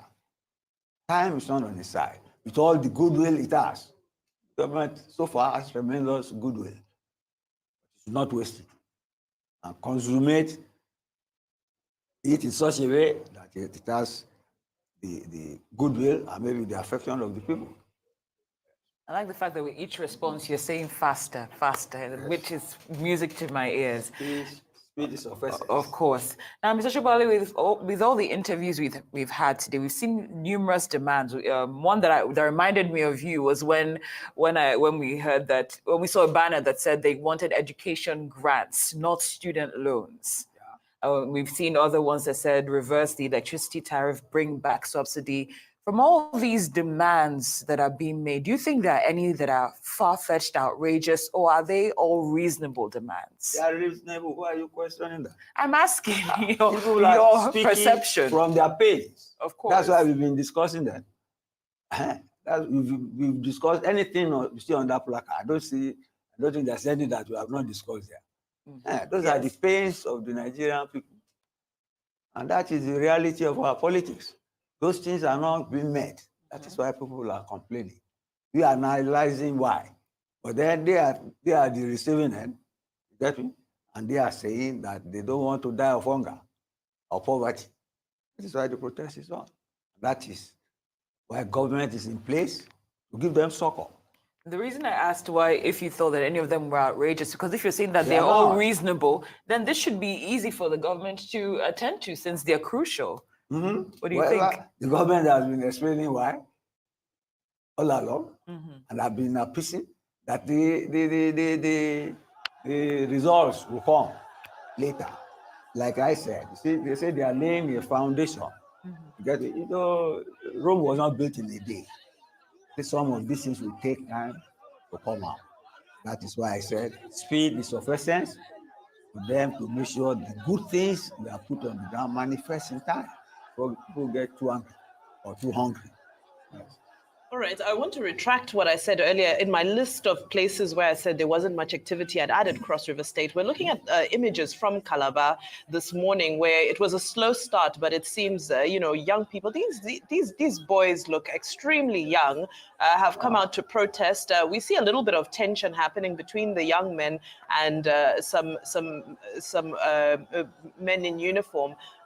So we do hope that is kept under control. That's the #end governance protest as we know it in Calabar. But now still speaking on this protest, Mr. Shoboale, one thing we have seen is the happening of the protest, the planned protest that we had been sensitized about, and the emergence of counter-protests. What's your take on these pockets of counter-protests we're seeing? Is this strange to you? Is this something you expected? Some people are saying it was expected. What are your thoughts? You see, what you are seeing, this is not a film. It's not a film. It's not entertainment. Yeah. It is public outcry. Get me? And I'm not happy with this at all. Situations, do not degenerate to this, whereby people take to the streets and start lambasting the government they voted to power. You get me? So that is why I say I hope and pray that it fizzles out today and that maybe the president addresses the nation. Get me? It is not a spectacle that should endure or should extend further. So, and you see, you have to be careful how you interpret what you see.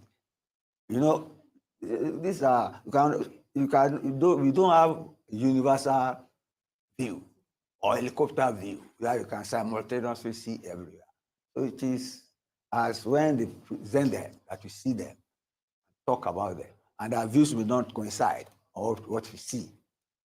Okay. Well, in the spirit of making sure we get context, let's cross to Owerri live now. We have our correspondent live with us in Owerri to give us an update on what's happening over there. Of course, we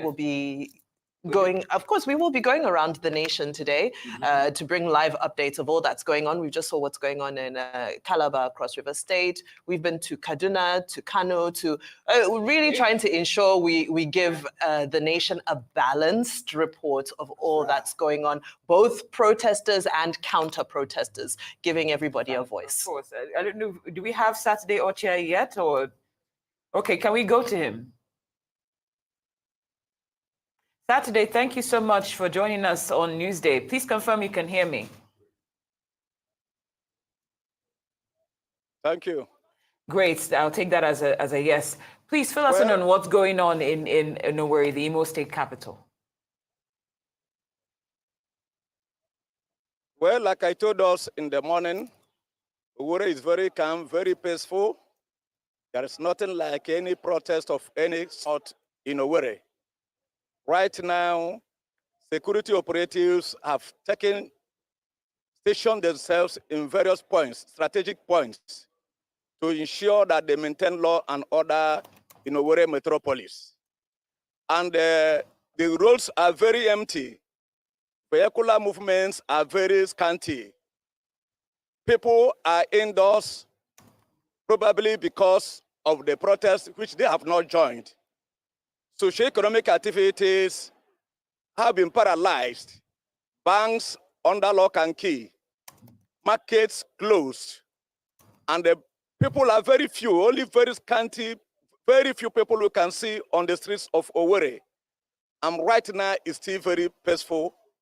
Nothing is happening seriously in this area.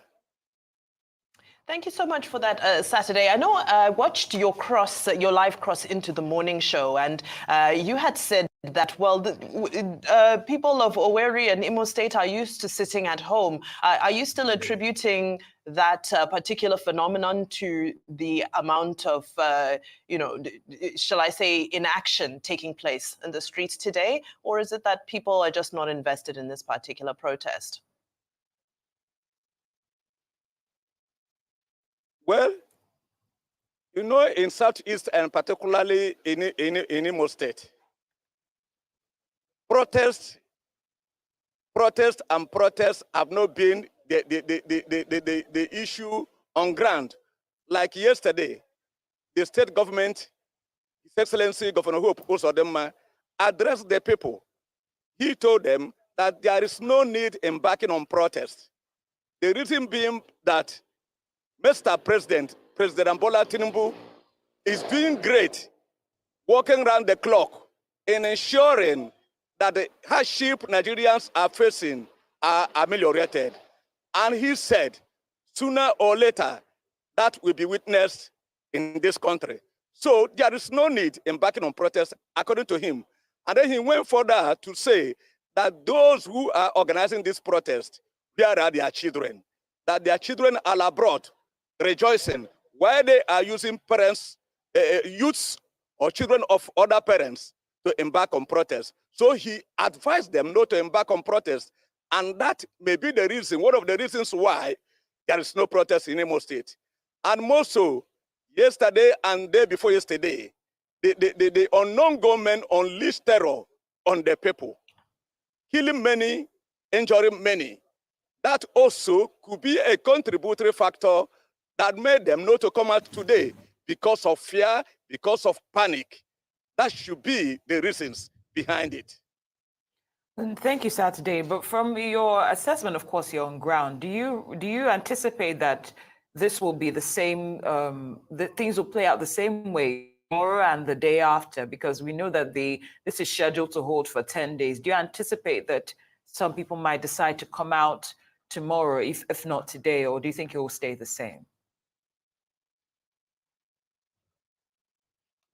Well, I feel maybe before evening, people will start coming out.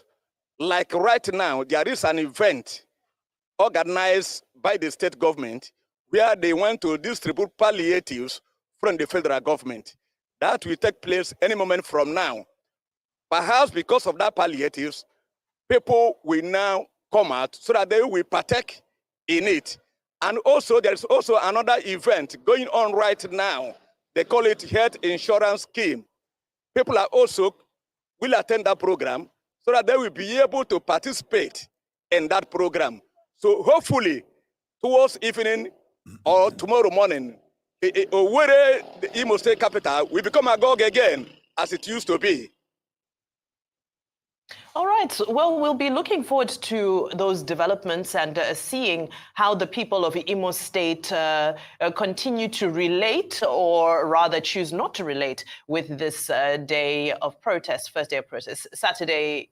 Ochia, thank you so much for your contribution. Right. Now, elsewhere in Nigeria, in response to the ongoing protests against the economic hardship in Borno State, the government has imposed a curfew in the state capital, Maiduguri. According to a statement released by the Borno State Police Command, the curfew is aimed at restoring law and order in the state. So that's a 24-hour curfew imposed in Maiduguri, the capital of Borno State. Mr. Shobuale, is this something that you would have foreseen happening after seeing the level of engagement and breakdown of law and order in some places that we've seen in some of the northern states today? Borno State is the theater for Boko Haram. Get me? And with protests going on, without protests, they bomb people, bomb places, bomb police barracks. So I think they are playing safe. We have put the army on alert. Because you are talking of protests, no, it could be either by terrorists or violent people. So I think they are playing safe. Right. Okay, great, Mr. Shobuale. But based on what you heard from our correspondent, Saturday Ochia from Owerri, how do you assess what's playing out there today? That's right. I was going to ask you to ask me a question. You know, you see, on Mondays, the Southeast, they are used to this IPOB sit-at-home. Get me? So maybe they'll just reenact that. But you bet they can stomach it for a day, not for 10 days, or even 2-3 days. I expect people to come out tomorrow. You see, I think what has happened today, like in Lagos, there's a few cars, a few shops, and so on. By tomorrow, people will come out. Get me? But then it depends on the corporate institutions now, like banks and so on. If those ones open, then people will come out. People will come out. It's an unfolding situation, and hopefully it will not degenerate into violence. I think government should move faster to curtail it, and thereafter accelerate the palliatives, not necessarily money or whatever. The things as promised to put on the ground for people to assuage their hunger, and then assuage their anger as well, which are very manifest on the streets now, especially with youths. It's a very ominous sign. The Deputy Speaker of the House, Benjamin Kalu, had made a statement where he urged the Igbo people not to come out to protest. Do you think this has any impact whatsoever in Imo State? But they didn't come out. They didn't come out, but I'm just saying, because we're trying to analyze, you know, what it's impactful. You see, like somebody I was discussing with on my way here was saying, maybe even the sit at home is more impactful than the protest. You get me? But then for how long will people just sit at home? There are people who are living on the streets, you get me? And they will want to go to work and all that. But even in Lagos, nobody gave another for sit at home. But that's the first sign I've seen. Who sat at home? Even in the Southeast, they are used to the IPOB thing. So they just reenacted it on the day that is not Monday. But hopefully tomorrow they will come out. Come on.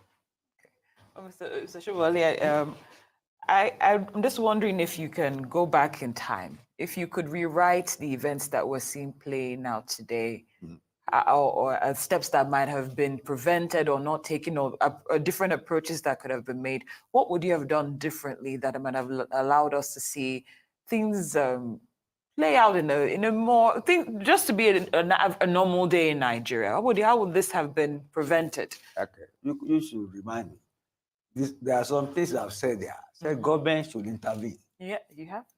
Government should intervene. And you see what they did on Kote. That's government intervention. And you see all these rising prices, foreign exchange, alarming rates vis-a-vis the Naira. Government should intervene. And the president said, if it is necessary, he will intervene. I don't think he has to intervene more enough. Get me? In terms of, we can have price control. Who said we cannot have price control? People cannot just be selling things, things people need to exist at an exorbitant rate. It will create hunger, and that is what is manifest now. So government should intervene more and not be dancing to the tune of the IMF and this free market economy. Because the IMF conditionalities have no human face. That is what you are seeing now. It makes human beings hungry and angry. You have seen that. Government should arrest that. Intervene in terms of pricing, intervene in terms of drugs, cost for drugs and things, transportation. There are some things that all of us will enjoy. Those are public goods that government intervene in terms of subsidized public goods. Because even in Europe, they subsidize their government. You get me? I once read somewhere that the capitalism they started with is different from what is on the ground now. Get me? The government was more involved in getting the welfare of the people right. It is the failure of that that you see the faces of those youths, restive and restless, and God forbid that they get violent. The government should, you can call it socialistic, I don't mind. Let government intervene, let prices come down, let cost of living come down. Then let people have food to eat. Then they won't be hungry, they won't be angry. Then we can talk. Yes. Intervention. Yeah. Mr. Shobowale, that point has definitely been driven home. Thank you so much for your time today. It's been an absolute pleasure, on this historic day to be able to, to rub minds with you and get your perspective on all of the developments. And of course, we continue to pray for peace. Amen. Amen. All right, you're watching Newsday. We've got plenty more still ahead. Make sure you stay tuned so we can give you more updates of what's happening across the country.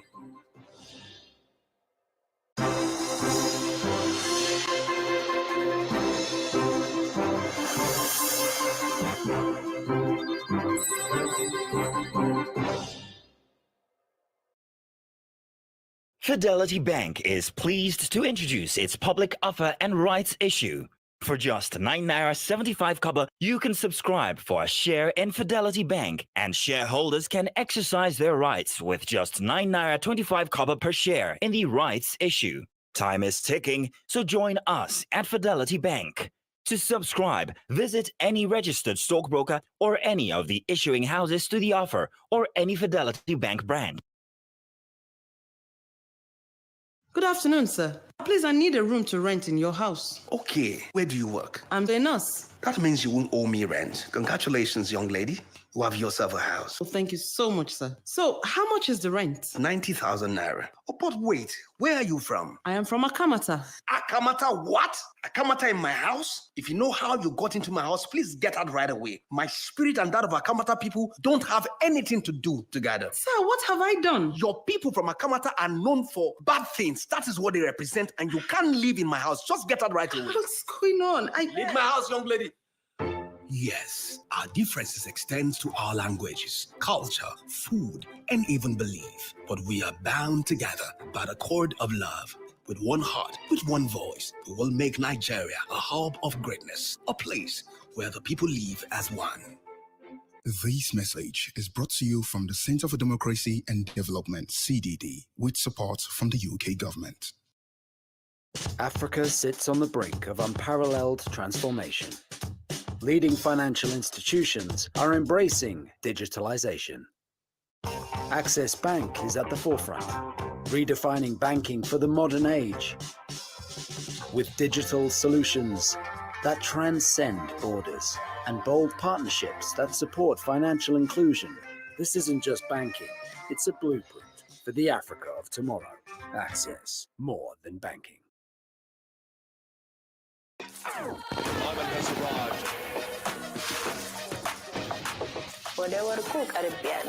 Closer to your champion.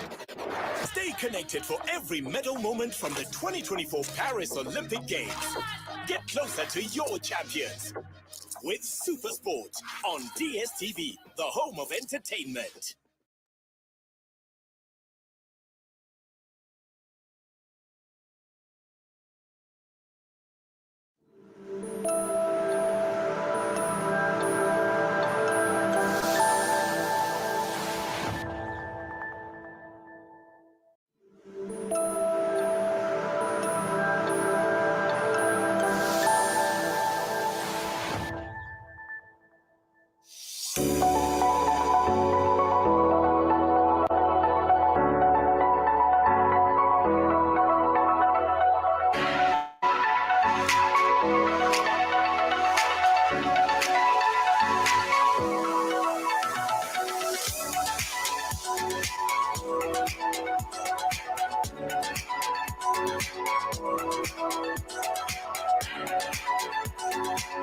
Today, we are distributing 10,000 bags of 10 kg rice. The rice came through the generosity of Aliko Dangote to Anambra to distribute to the vulnerable people in our communities. We are distributing according to local governments, and through local governments, we'll go down to the communities. We have 481 communities in Anambra State, And we believe that all the communities will get their rice through the instrumentality of JDPC Oka.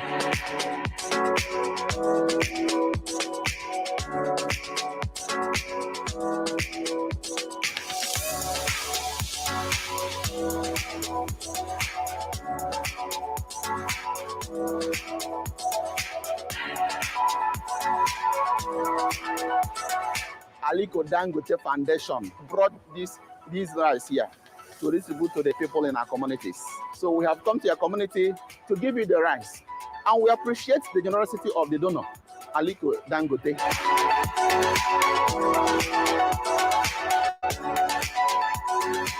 Obu na-atọ m ụtọ na-atọsi m ike. Enwe m obu aṅụrị na nri m rieketa tata n'ime chọọchị a tata.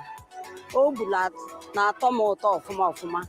Hey, as I see this rice, I'm very, very happy. My children will eat today. Hey, I thank God. I thank God for today.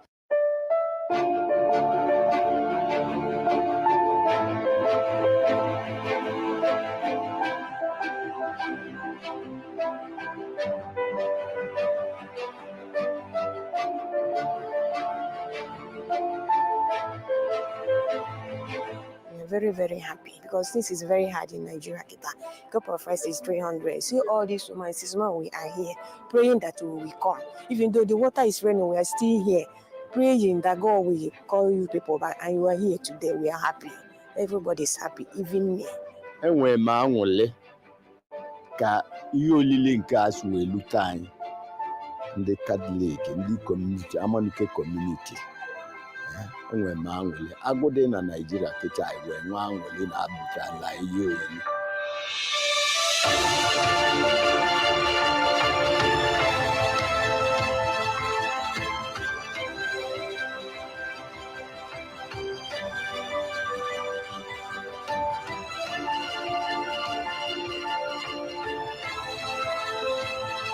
Aliko Dangote give us rice. I'm very happy on it because he do mighty something in this our town. Because hunger is paying us too much in this our town.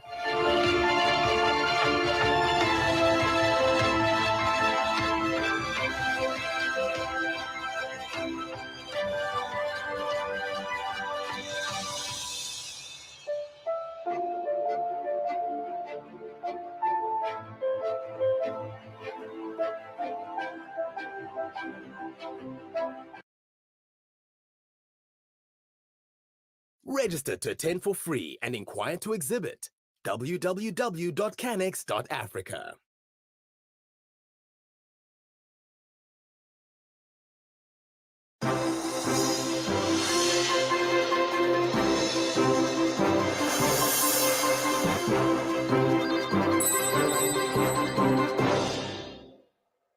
Welcome back to Newsday. Thank you for staying with us. Security commanders in Cross River State have issued a warning against violent protests. This follows a meeting with Governor Basi Otu to address concerns about potential unrest. The Commissioner of Police, who spoke at the end of the meeting, assured the public that all necessary security measures have been taken and urged people to continue with their normal activities. He also expressed frustration over the lack of cooperation from protest organizers, stating they've not registered their request to march as required by law, and he warned potential violent protesters of serious consequences. As you can see from the composition of service commanders here, it's an indication that all of us are working together, and every deployment that is needed as regards is it the supposed or suspected activities of tomorrow is being done and perfectly done. But more importantly, our advice that people should come out and continue to perform their normal legal activities. Peradventure, if anybody thinks he will come out for any protests, he should be sure that what is coming up to start will end up well. But if it's not going to end it up well, it's better he remains where he is, because even after the protests, we will still go after such people. And anybody who attempts to pick a pin, as he picks the pin, he will go with the pin. Go down with it, because we will not allow anything close to that. If you are for peaceful protests whatsoever, in fact, it's not even too late for you to come out today and let us know, so that we arrange on how to even give you protection. But if you continue to hide, it's an indication that you are bearing nonsense in mind. Meanwhile, some youth have gathered at the popular Mary Slessor roundabout in Calabar and say their demands are simply for good governance, job creation, as well as the strengthening of the Naira.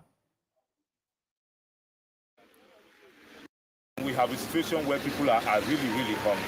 But of course, there have been concerns about whether we'll gather peacefully or not. There is no protest that has ever been called that it was a violent one. We are here gathered peacefully. The law enforcement agents are here. What we are asking for is for good governance. Once there is good governance, most of what we are suffering right now will not happen. And when people ask me what is good governance, you don't tell me that the solutions to the problems, to all the issues we have raised, is sharing bags of rice, curries, and beans. That is not the solution to our problem. So what?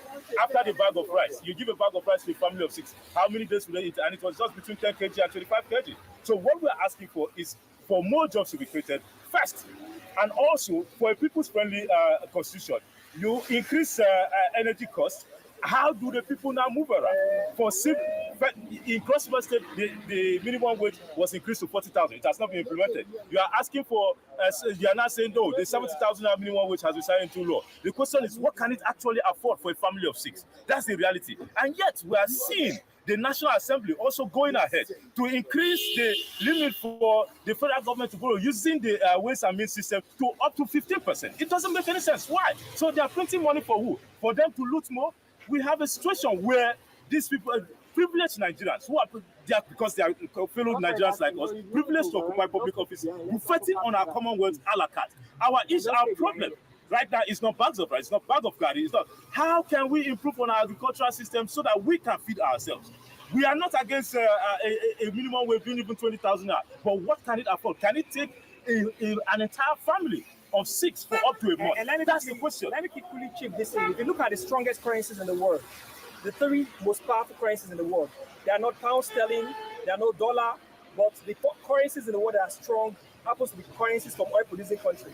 So the question is that why is it that we are not our currencies? Is it not crude oil we are producing again? Is it coconut oil we are producing in Nigeria? How are we exporting crude oil to other countries and importing petroleum products, and then all of a sudden we have a refinery in Nigeria, we are now importing crude oil back to Nigeria? Does it make any sense? It doesn't make any sense. All of that is due to bad governance. So when we are challenging bad governance, these are the things we are challenging. While security forces in Maiduguri, the capital of Borno State, dispersed a group of peaceful protesters earlier today using tear gas and firing shotguns into the air to break up the demonstration.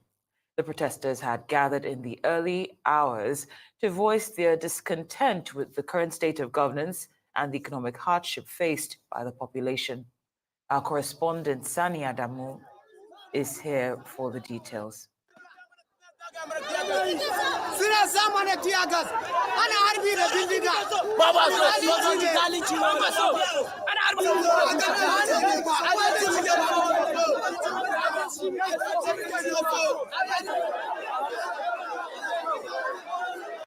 The protest began around 9 o'clock in the morning here at Bulunkutu in Maiduguri, the Borno State capital. But as you can see, the security operatives are trying to stop the protesters from proceeding into the city. Now, as we mentioned earlier on in this program, in response to the ongoing protests against economic hardship in Borno State, the government has imposed a curfew in the capital, Maiduguri. According to a statement released by the Borno State Police Command, the curfew is aimed at restoring law and order in the state. Now, operatives of the Kaduna State Police Command have dispersed protesters who attempted to block major roads leading to the state's government house.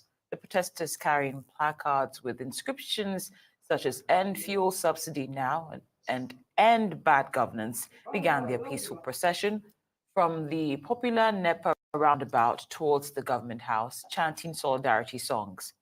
However, the protest turned violent when demonstrators started burning tires and throwing stones in an attempt to force their way into the government house.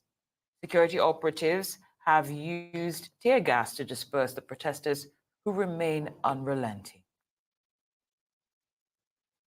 Right. Now, the spokesperson of the state's police command, that's Mansur Hassan, yesterday said that over 25,000 security personnel have been deployed to strategic flashpoints in the state to ensure law and order during the End Bad Governance protests. According to the police spokesman, the security personnel, including the police, the armed forces, and personnel of other security agencies, adding the show of force patrol was designed to showcase the capabilities and readiness of security agencies to maintain peace and order, and also serve as a clear warning to those who may seek to use the upcoming protest to destabilize the state.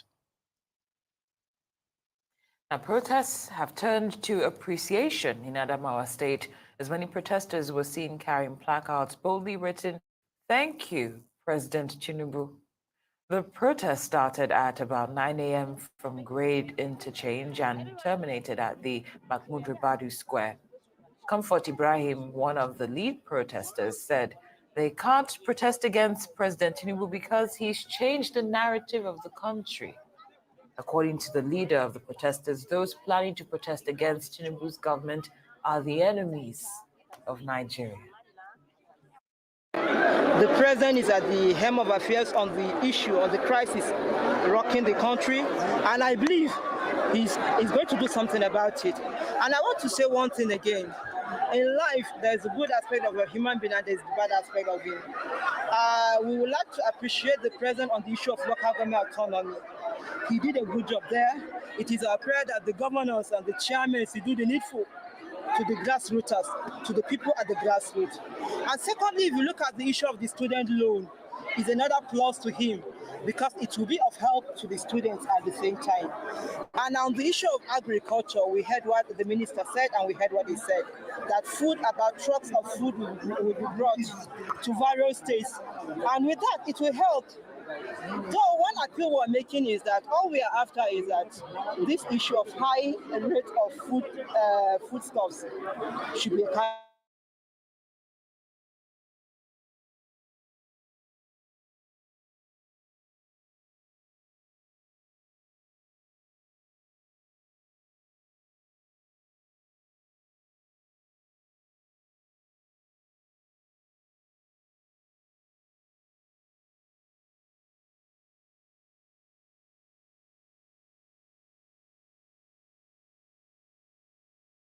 not subsidized.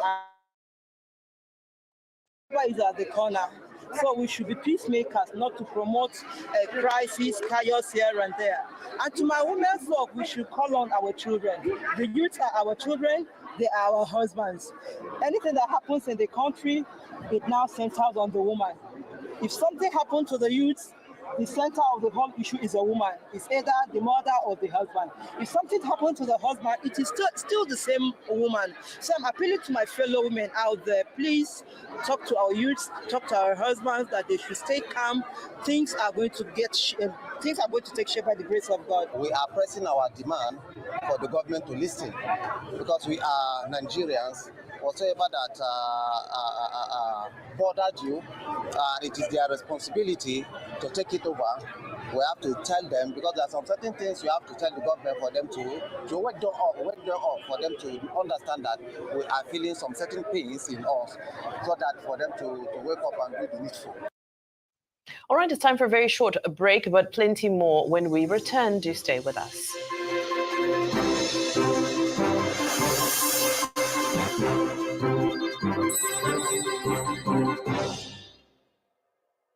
In a world where you can be anything, choose to make more out of it. So, whether you're a corporate, individual business, or entrepreneur, you can make the extra cash you need by signing up as an Access Closer agent to provide common banking services like cash withdrawal, cash transfer, buy airtime, bill payment, account opening, deposit money in your neighborhood. To register, all you need is to visit any Access Bank branch with a valid identification card, your NIN, your utility bill, your business registration documents, and a minimum capital of 50,000 naira. Access, more than banking. 75 days since the last day of last season. We are ready to do it all again. Phil Foden is having the season of his life. Brilliant! Just brilliant! That is quite something. Stay connected for all the football you want, starting from 5,100 naira per month.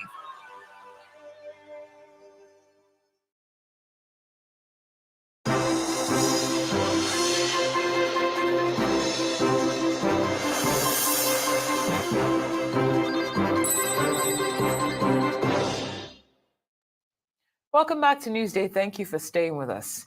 There was low compliance level during the much anticipated nationwide protests in Anambra State. Arise News correspondent reports that most residents went about their normal activities except corporate organizations and businesses who shut their services to customers. A cross-section of those interviewed acknowledged the hard economic condition in the country. However, they said their decision to back out from the protest was for a political reason. They argue that joining the protest would further worsen their economic situation, citing the rising cost of food items and other commodities. They are voting. We are doing our own election. Our people, Peter Obi was winning the election. They carry and give Igbo, Yoruba people. Now they are saying that we are going to do protest. What are we doing protest for? So let's leave the Nigerian for Tinubu, let him govern till at the end of the year. That is what I can say. Yoruba and the Hausas, they didn't believe that Igbo are existing in Nigeria. The reason why I'm saying this is this. Since the way I'm 50 years old man today, 1974 to date is 50 years. Since the day I born me, I never see an Igbo man rule this country.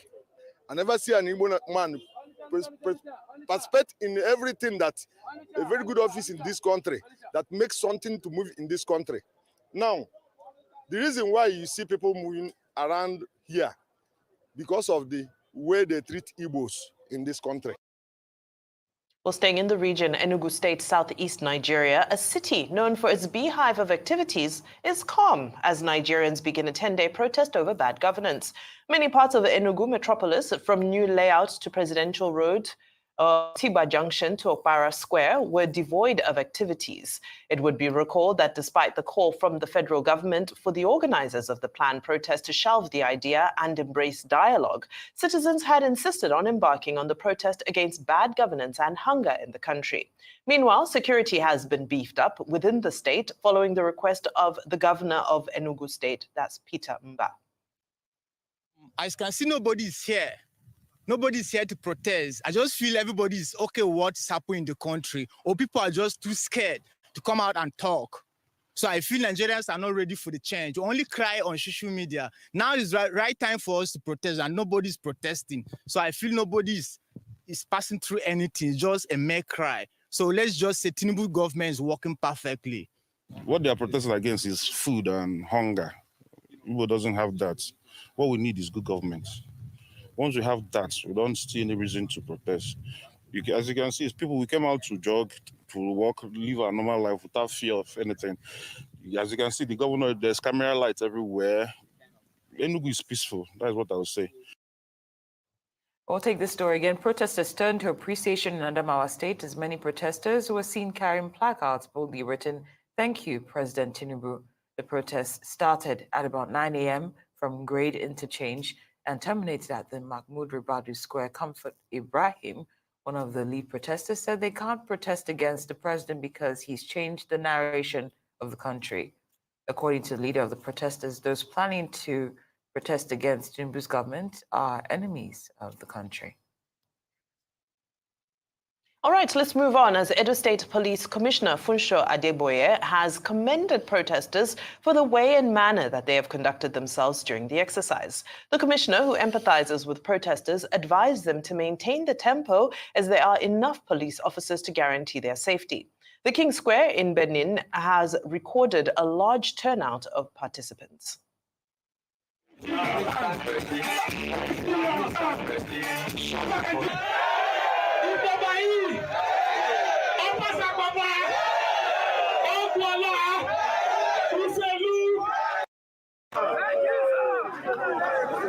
I remain your commissioner of police, your friend, your colleague in progress, so that this nation will be better. I want to appeal to you that we should continue in this tempo. By the time we do this is going to be a standard that other states will copy on what is called a peaceful protest. All the police where you see around now to protect you.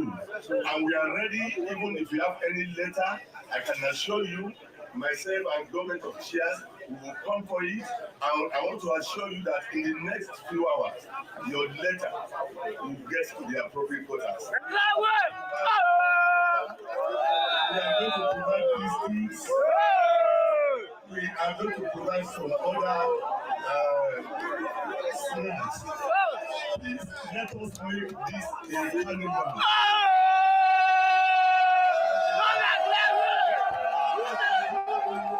We are here to speak our mind. The level of frustration in Nigeria is taking a dimension that you can no longer explain. Poverty, you can see poverty physically walking on the streets of Nigeria. You can see deprivation. You can see the high level of hunger in the north. We are telling Nigeria government they must do something. Now, as the nationwide protest kickstarts across the nation, there's presence of heavy security in strategic locations in Sokoto metropolis. The leadership of the youth group that insisted on embarking on the nationwide protest in Sokoto gathered at the popular Alu flyover to kickstart a protest march in Maigero Theatre close to Sokoto State Government House. The group are carrying banners and placards with different inscriptions demanding for good governance, improvement in security, a better economy, among other demands. In Sokoto, but this youth group insisted they are going on with the protest, and they are here to protest to kickstart. They are marching from this popular Alu flyover bridge, and they will be heading to Government House. I'm here with the leader of the group, who says the reason for the protest is because of hunger, insecurity, and bad governance. Can you tell Nigerians what is your name? Look at the camera. Pastor, my name is Comrade Mustafa Abubakar. I am from Sokoto East Zone. So I am standing here purposely to express my sadness on what happened here in Nigeria, and most especially in Sokoto East. Our people were killing massively at all the times. At least per day, at Sokoto East, we are missing almost about 10 to 20 people who were killed. Almost about the population where we observed that in Sokoto East, almost about 20 people are killed in each day. 25 people are going barbarity in the bush. So we are here to demonstrate our sadness, to show that our Nigerians are in hunger. Our people are killing massively at all the time. So we are here to show that our government that we are here purposely to inform the world that our people are killing. We are here representing the Sokoto East. We are here representing the Nigerians. We are here representing our younger ones. We are here. As you can hear from the protesters, one of the reasons for embarking on this protest in Sokoto is the situation of security challenges that is causing death to people. What he's saying here, that daily over 20 people are being killed in the Eastern Senatorial District of Sokoto, and is one of the reasons why they are protesting, and they want government to take action. It is Suleiman Nasser reporting from Sokoto for Arise News. And Newsday continues with more of our top stories after the break with Hawa Mukan and Timitope Fagbemi. I'm Cynthia Are. And I'm Bumbai Mutiniri Ekweyong. Please do stay with us and stay safe out there. What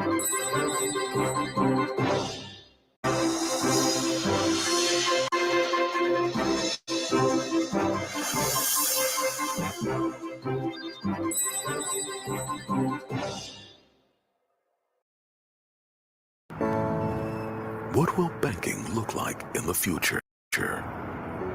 For over a century, we've been growing to meet the needs of an ever-changing world, delivering unique solutions to help our customers reach increasingly bigger dreams.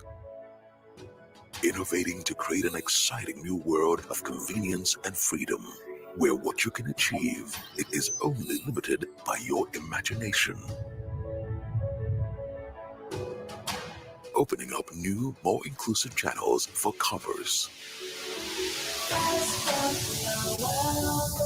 Empowering a new generation to reach beyond their dreams and grow into the giants they were always meant to be. We're helping to create a future where the possibilities are infinite, the opportunities borderless, and where the world looks up to Africa. Let's awaken the giant in you. You first. First Bank.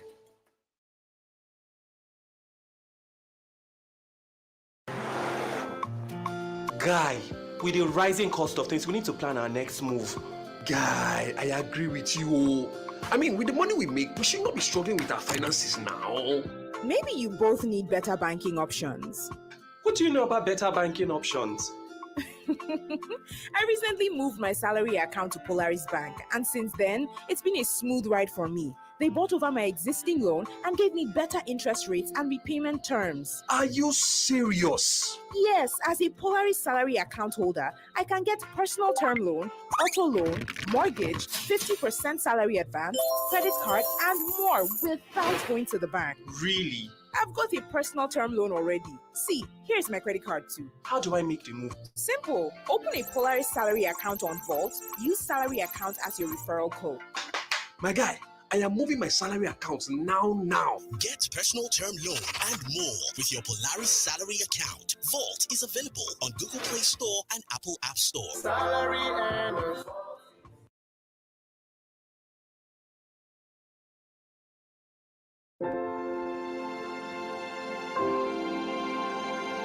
You're watching Arise, the world's standout news channel. Proudly independent for more than a decade. Always bold, always fresh. Winner of several awards, local and global. Winner of TV Channel of the Year from peers at the Broadcasting Organizations of Nigeria Awards. Winner of an Emmy from America's National Academy of Television Arts and Sciences. Still, we're changing the conversation to make sense of your world. We'll do it together, because now more than ever, you need a clear voice to guide you home. Arise News, awards, and beyond.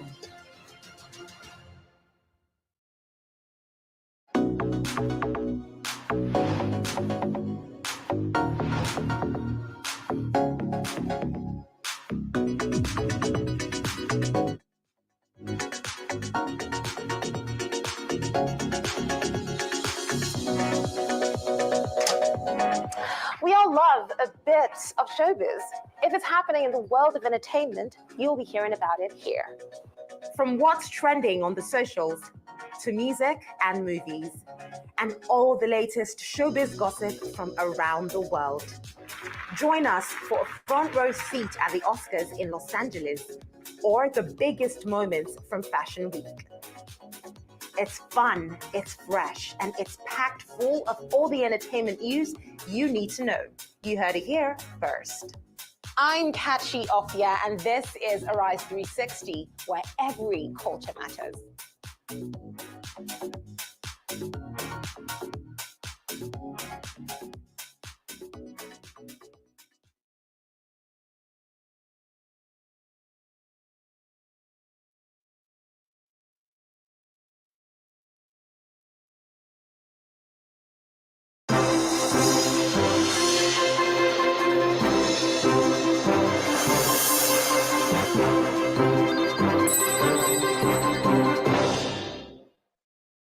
It's the D-Day of the nationwide protest here in Nigeria as protests sweep across the country with the protesters demanding good governance from Lagos to Abuja, Port Harcourt to Kano, Sokoto, Enugu, Owerri and Maiduguri. The people are speaking out on the state of the nation. Stay with us as we continue to bring you live updates, expert analysis and eyewitness accounts from our correspondents across the country. This is Arise News, the world's standout news channel. I'm Temi Tokwe Fagbemi. Welcome to Newsday. Well, I'm Hawa Mukan, live from Nigeria's commercial capital, Lagos. Our special coverage of the protest in parts of Nigeria starts now.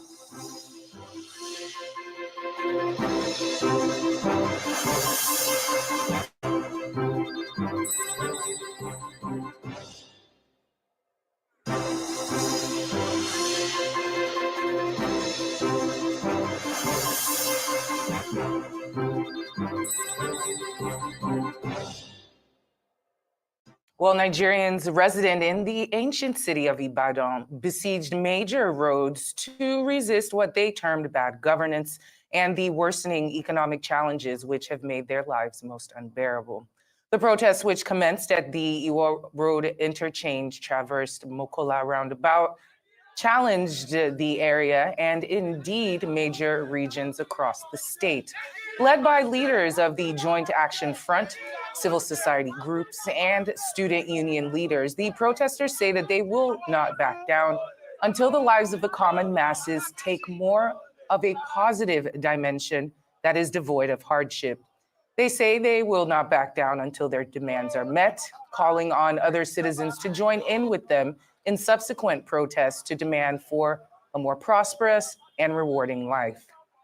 To express our dissatisfaction and displeasure against government that is unleashing poverty, misery, squalor on the mass of Nigerian working people. We are using this opportunity to tell Nigerian government at all levels that enough is enough. We are using this opportunity to beg our president and every senators involved in this case. They should please beg. The fuel price should come down. The food price also should come down. That is what is really giving us headache. We are calling on the government to clamp down on all the hardship that the Nigerians are facing, that the masses are facing. We want the Nigerian government, as a matter of urgency, to find something to do with the fuel pump price. And also we want the government to find something to do to the hardship that the Nigerians are facing. Hunger and poverty. So we are coming out to say no to all these prices. That you cannot really continue. That we are not fighting for survival. We are not fighting not to be extinct. No, it's completely no. And we are saying that you cannot be telling us to tighten our belts when you continue to throw money as political office holder. You are facing a minimum wage of 70,000 naira. 12 years ago, the minimum wage was 30,000 naira. And the equivalent of that was $90 10 years ago. In 2024, you are now facing a minimum wage of 7,000 naira. That is equivalent to $40. It's when we want to protest, they will say hoodlums will cause violence. Who are the people creating these hoodlums? These hoodlums are the same thugs you use for election, you use for campaign. They are not hoodlums. But when it becomes a protest, you turn them to hoodlums. The announcement of this protest itself has sent shivers down the spines of those in power at the top. And you have seen them rushing to do some Bole Kaja intervention, which ordinarily we know would not add any value. But in the long run, we know that they will be forced to do what is right. And when they do that, naturally, until we now find that after 10 days they don't do anything, we may re-strategize and see what we can do, if possibly, to engage on an indefinite protest session. We now go live to Bayelsa State, where our correspondent Theophilus Agidi is standing by to give us an update on what's happening there. Theophilus, thank you so much for joining us on Newsday. Please bring us up to speed. Thank you, Timi, Tokwe, and Awa. I am at the Bayelsa State Police Command, where I have with me the Commissioner of Police, CP Aloyenu Francis Idu, and he will tell us what steps he has been taken to ensure that there is peace in Bayelsa State and the protest is going on without any violence. Sir, we'd like to hear from you. Arise would like to hear from you. What steps have you been taking to ensure there is peace? And what have you been, can you give us an update of what you have been doing around the clock to ensure peace, safety of lives and property? Thank you so much. First, you can turn to the drones. They are returning from mission. My drones are returning from mission now. But the first thing is to build people's confidence of the capacity of government to protect lives and property and give adequate guarantees that in peace we'll thrive better. And in formatting this, we earn the confidence of the various strata of community-based organizations in Bayelsa here, mobilizing the youth and infusing all energies to ensure that today will come and go like any other day. The interest of the youth of Bayelsa differs from the interest of the contiguous zones around here. This was the epicenter of the economic struggle for emancipation. The fruits of these emancipations are dropping, and the youth won't want to do anything to disaggregate the benefits and their access to wealth. Okay, sir, I would like to hear from you. What have you been doing around the clock to ensure that there is peace? Tell us what has been happening in the state, your day-to-day operations to ensure that this violence does not get out of hand. There are envelopes of peace created. Then there are deployments specific, both foot on the ground deployments, motorized deployments, and if you turn the camera a little, you will see drones coming back from missions. It's important to take a look at it. The drones are coming back from missions.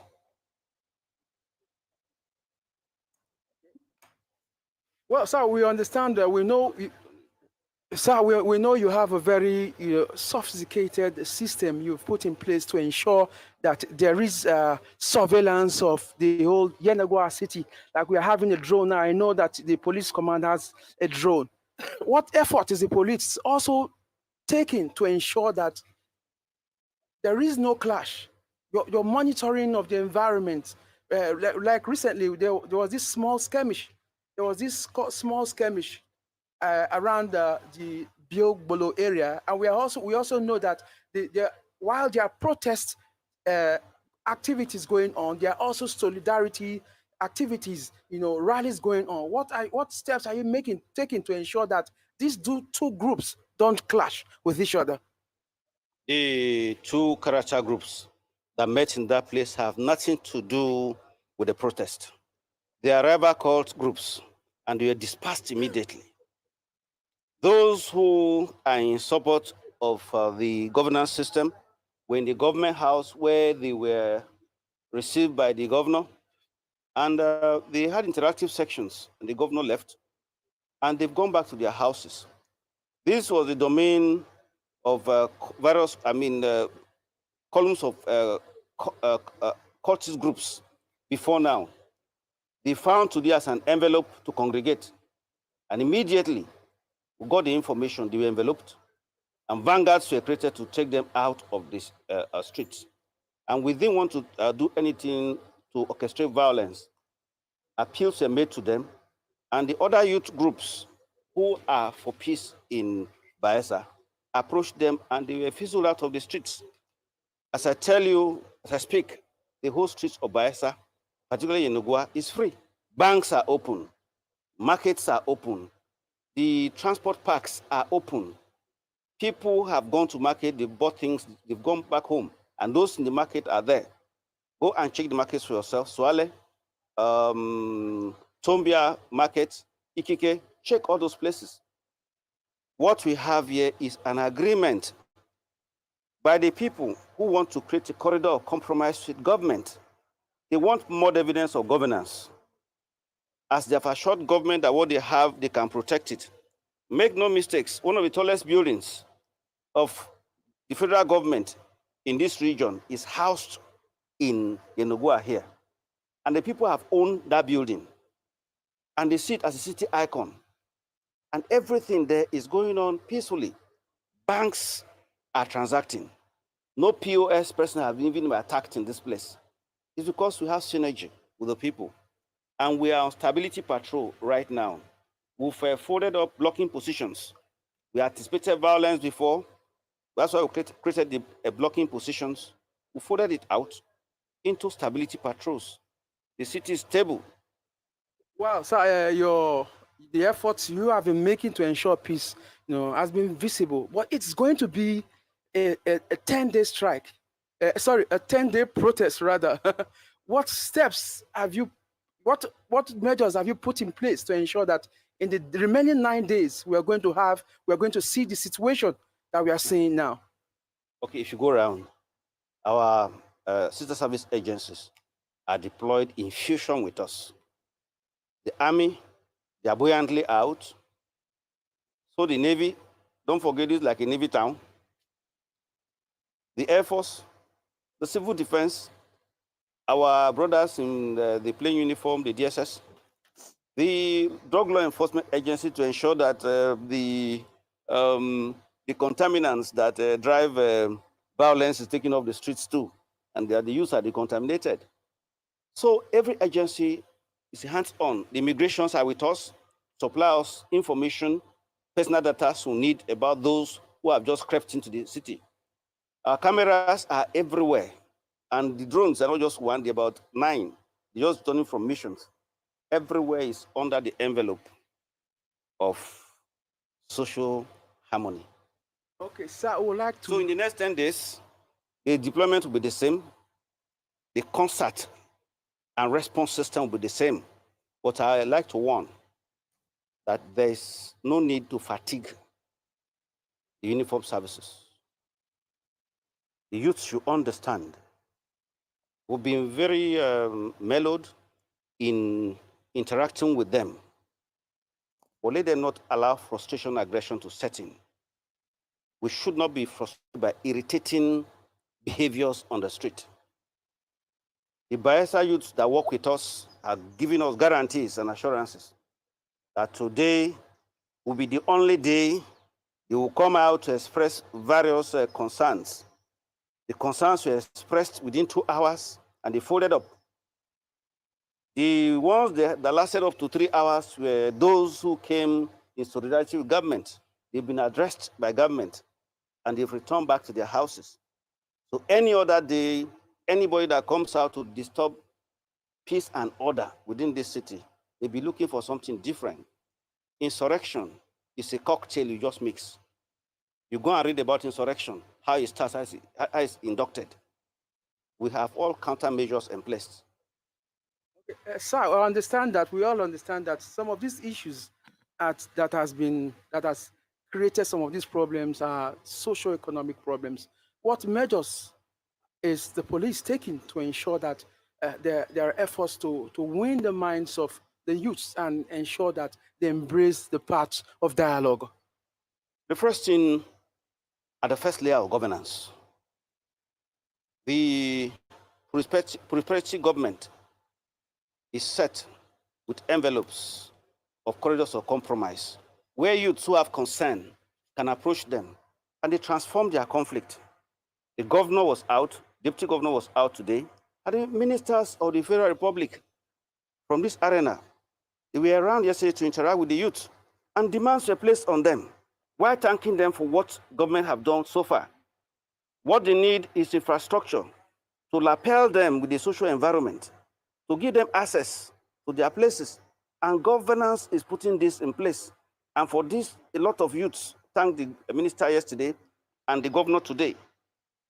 So there's no need to be egregious and irritating. Be rest assured that the youths in Bayelsa here, they come from a formative point of view.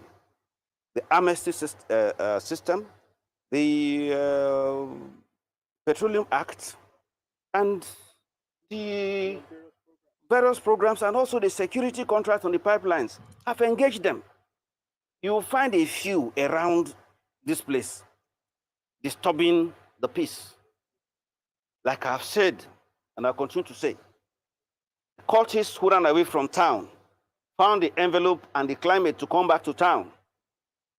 And if you are here, I must put it to them straight. Keep away from the streets. Don't disturb those who are making a living. Thank you. With that word of warning, and we come to the end of this interview. The Commissioner of Police in Bayelsa State, CP Aloyenu Francis Idu, has been bringing us up to speed on measures being taken to ensure that the protests going on in the state does not become violent, and he has given us so many steps that have been taken to contain the situation, and that's how we'll wrap it up. Over to you, Timi Tokwe and Awa at the studios. Theophilus Agidi, great reporting there live from Bayelsa. Thank you for that. Time now for a short break. More when we return on Newsday. Do stay tuned.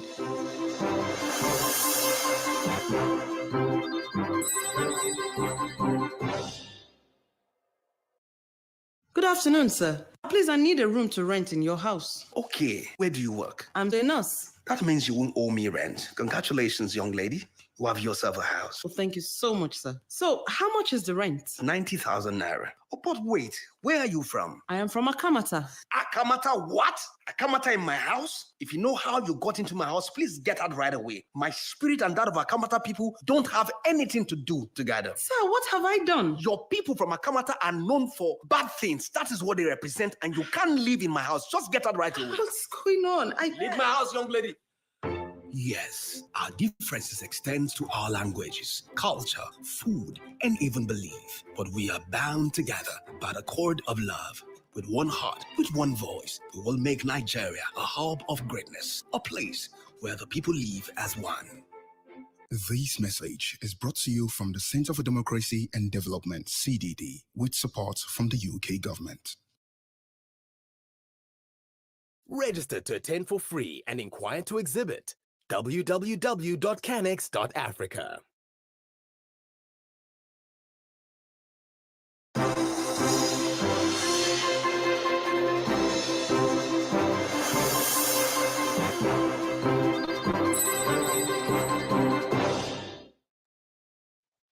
Welcome back to Newsday. Protesters have looted and set parts of the Kaslia office in Kaduna on fire. Samuel Aruwan, the Overseeing Commissioner of Internal Security and Home Affairs, along with heads of other security agencies, visited the office to assess the situation. Meanwhile, the state police spokesperson reported that security operatives arrested protesters found with incriminating items such as jackknives, live ammunition, and police camouflage uniform. According to Mansour Hassan, the force PRO, the police gathered intelligence that the peaceful protest was hijacked by members of the proscribed Islamic Movement of Nigeria and other hoodlums.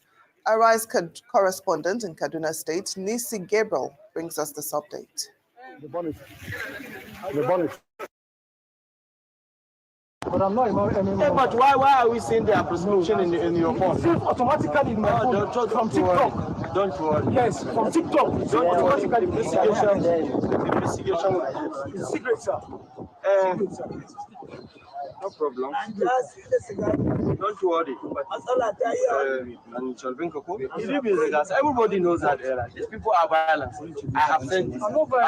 Several times. Don't worry.